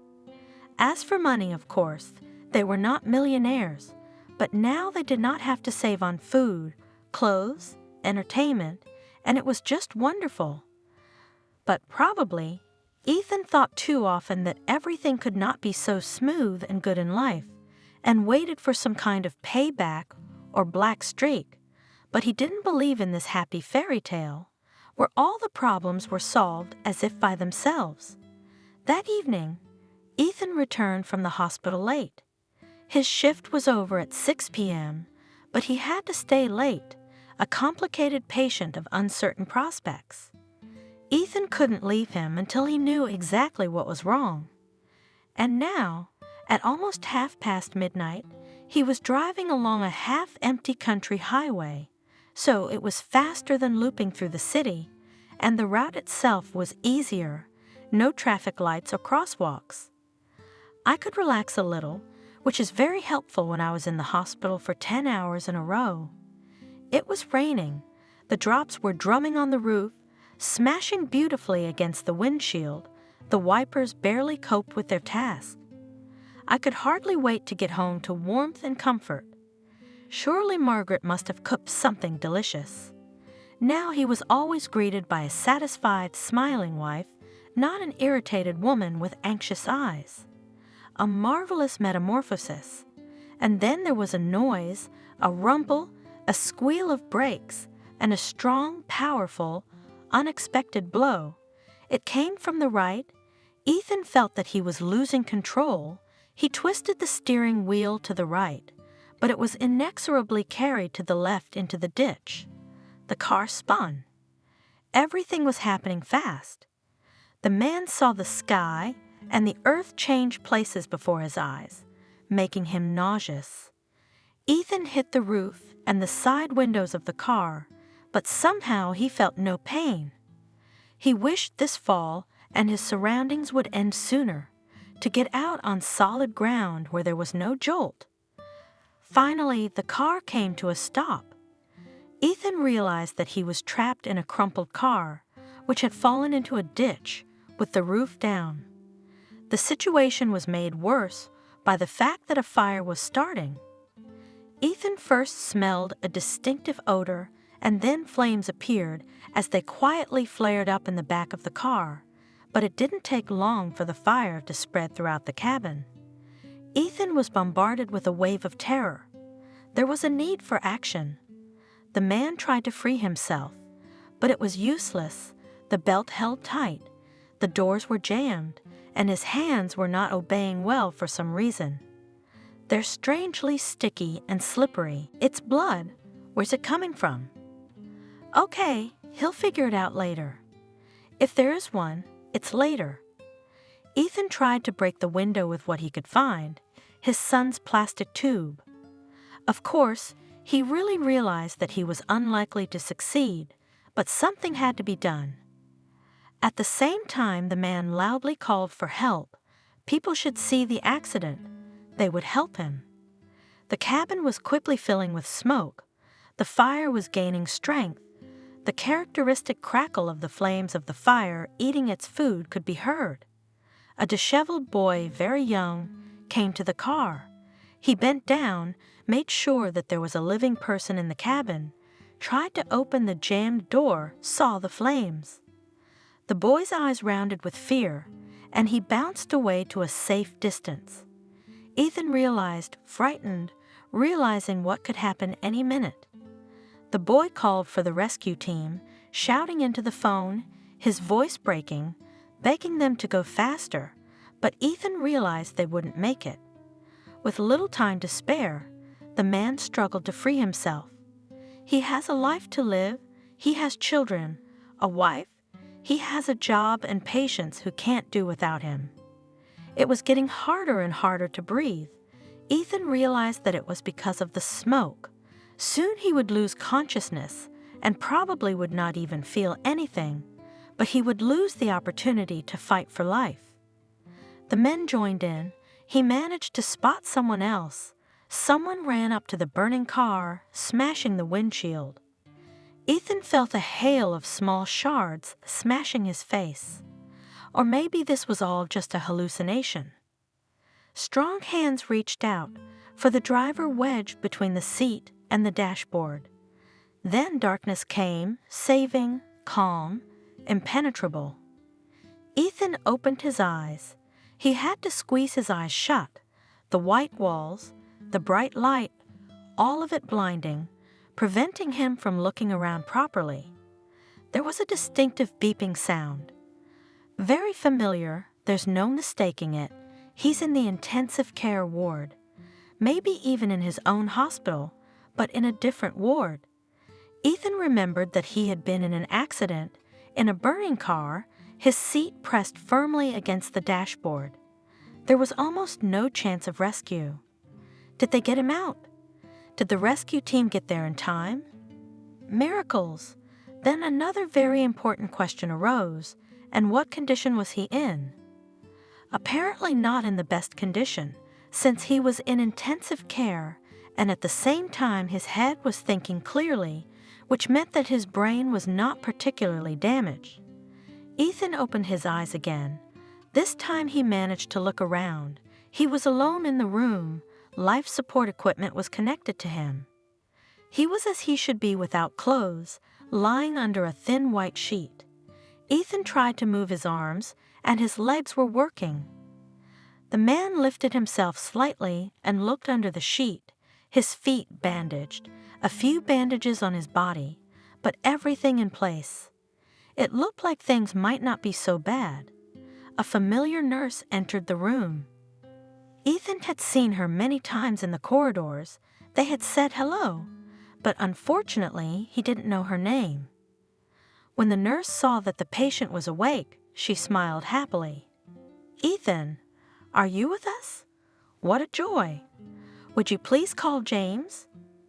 Ethan asked, his voice sounding hoarse, somehow weak. He needed to talk to James, the head of the trauma department, and find out about his condition. He felt a little dizzy, a little sore in places, but overall Ethan didn't feel like staying in the ICU. He wanted to go to a regular room. Sure. The nurse nodded and ran for the chief. James arrived promptly, smiling broadly and looking at his colleague, who had been turned into a patient, with obvious relief. "Well, what can I say? You were born with your shirt on. You were hit on the highway by an SUV that lost control. The kid behind the wheel was a kid who just got his license yesterday, showing off for his girl. He's fine, but you'll see. All right, he'll get his." Ethan remembered the confused boy who had called the rescue team, begging them to hurry. That must be the one responsible for the accident. For some reason, Ethan didn't feel any anger or even irritation at the character. There was so much fear, despair, remorse in the boy's eyes at that moment. So I was rescued by the rescue team? Did they make it in time? There was a car on fire, not a lifeguard. Rescuer, your guardian angel. A young man was driving down the road, saw the accident. He pulled you right out of the burning car, even though he realized that any minute now something terrible could happen. He didn't hesitate, broke the glass with a fire extinguisher, knocked down the flames a little, freed you from the seat belts with a knife, unfastened the metal with his hands. Just a little bit, but it was enough to pull you out. Your legs were scratched, but it's nothing. And the main thing was not confused and took the fire extinguisher and the knife when he rushed to the rescue. "I want to see him," Ethan said. "That man. He saved my life at the risk of his own." "Yes, he'll come again," James promised. "He's sure to, because he calls every day to check on your condition, as often as your relatives do." "Every day? How long have I been unconscious?" "Yeah, almost a week. We were afraid you'd slip into a coma. Sometimes it's hard to know how much brain damage there is, and you were still swollen, but luckily it was okay. I went over the edge a few times. Does Margaret know I'm okay?" "Well, don't be too quick about it. You've got a lot of healing to do. But I called your wife as soon as I was told. She's probably flying all the way down here by now." Ethan had a lot of time to think at the hospital. The man who had saved him was not out of his mind. He knew they were bound to meet someday, but how can you thank someone who did such a thing for you? At the risk of his own life. Soon Ethan was transferred from the intensive care unit to a regular ward, but as a regular ward, to a separate room reserved for VIP patients. The man might have been more than happy to be with the other patients, to have someone to talk to. But James insisted on special conditions for the honored guest. Ethan didn't like being a patient, and the forced idleness was a burden. Probably that was why his recovery was going at a fast pace. The doctor wanted to get back to work, to his favorite business. His colleagues visited him, reported news, brought him treats. Margaret and her children appeared almost every day. The family realized that Ethan might not have died that night. There was even more chance of that than of being saved. The accident gave the relationship a special shade, united the spouses. In Margaret's eyes, there was more love, tenderness, and it was pleasant, very pleasant. The mysterious savior did not appear. Ethan tried to find out about him from the policeman who came to take statements, asked his colleagues who had received him that fateful night, and even asked questions of the man who had caused the accident, the same kid who had come to him once to apologize. Shy, modest, nervous, with a weight of guilt on his fragile shoulders, but even this one could not say anything about the Savior, except that he drove up in an Infiniti and acted very quickly and decisively. He didn't just save you, he saved me. Without looking Ethan in the eye, the boy said, "If something had happened to you, something irreparable, I don't know how I would have lived with it. So if you see him, give him a big thank you from me." One day, the mysterious benefactor showed up on his own. James himself came by to warn Ethan. "Well, get ready, here comes our hero." For some reason, he said in a whisper to a patient, a colleague, "Will you tell me later what's going on?" James left the room, and after a minute, the door was created, and a young man entered it with a broad step. A wide, white-toothed smile on his face, intelligent eyes, slightly wavy blonde hair, stylish, trim, some kind of radiant or what.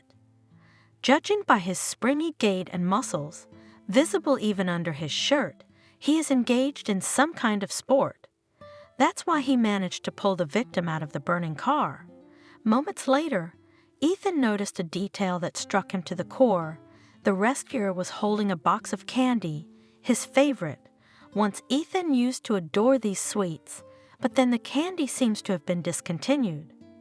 At least they had disappeared from the market. Where did this man find the box? And most importantly, how does he know that Ethan adores them and misses his favorite treat? It's just too weird to be a coincidence. "Hello." The visitor smiled, friendly and very, very warmly. "Afternoon." Ethan eyed his savior, someone he reminded him of. Perhaps they had met before. It's quite possible. You know who I am? Of course, you're the one who saved my life." "Yes, I did. Whether it was an accident or not, who knows?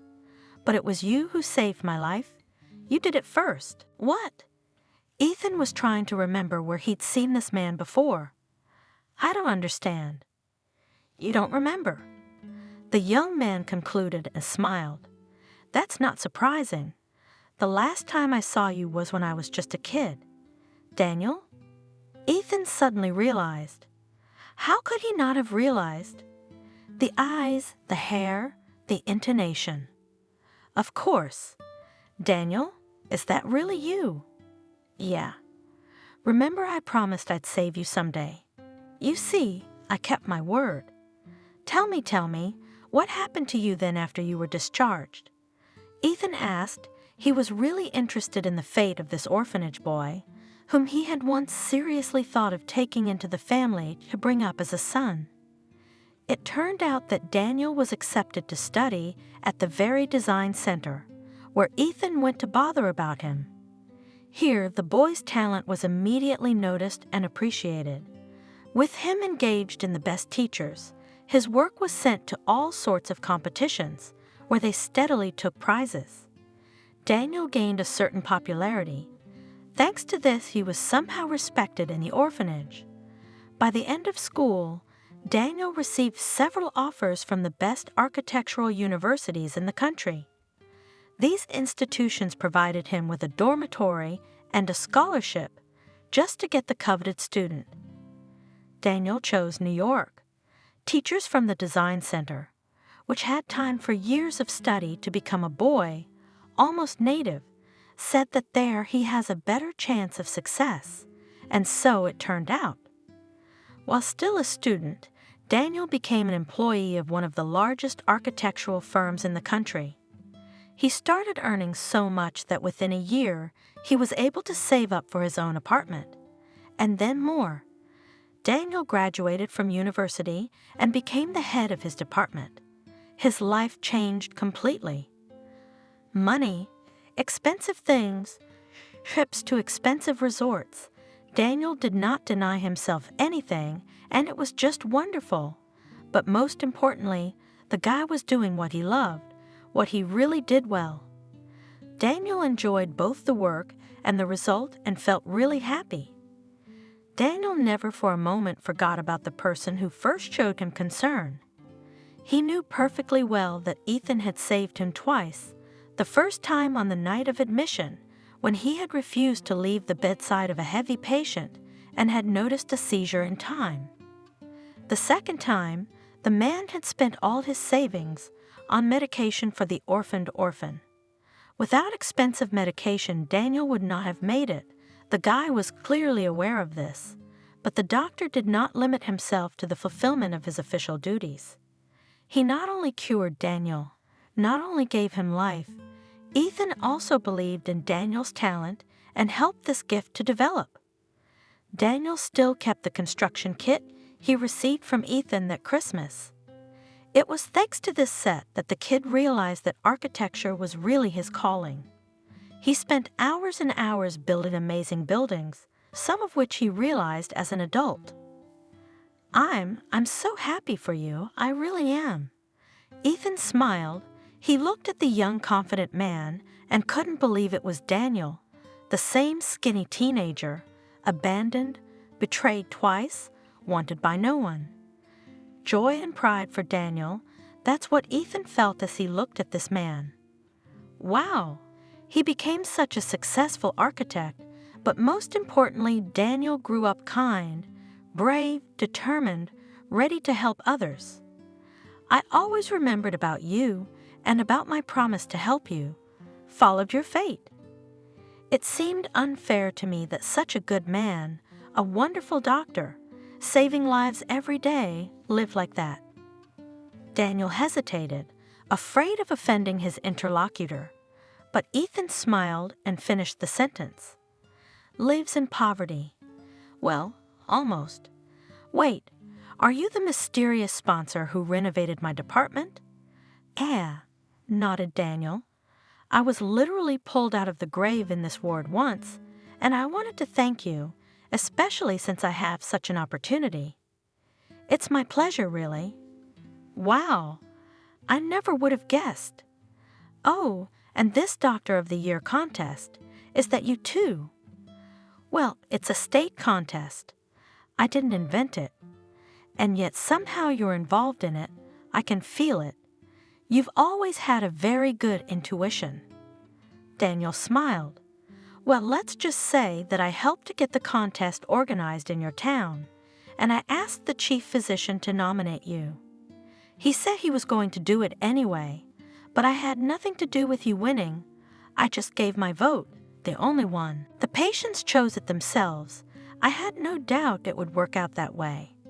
You are a wonderful doctor, humane, kind, not indifferent. This result is well-deserved. Wait, what about Mason, my son? I mean, the programming school, did you have a hand in that too? Ethan was struck by a new hunch. I did my best there, I'll admit. Quid pro quo. You helped me get a job at the design center, and that gave me my way in life, and I also helped your wonderful son. He's a smart kid, just a couple points short of the competition. I paid for all the years of tuition and asked it to tell you that there were budget places available. Ethan looked at the young man in surprise and remembered him as a small boy, thin, big-eyed, pale, almost merging with the hospital bedclothes in color. Now he was a strong, healthy man, successful, brave, kind. But why did he act so secretive? Why didn't he contact me himself directly? Well, Daniel hesitated. It's just that I know you very well. It would be awkward for you to accept this help. Maybe you'd approve a sponsorship for the department, but for yourself, I doubt it. Ethan thought for a moment. Daniel was right. He would probably be genuinely happy for his former patient, but he would probably refuse to help. The doctor was used to helping himself, but he'd never learned to accept support. And then there was that incident, the terrible one with you, the accident, and this time.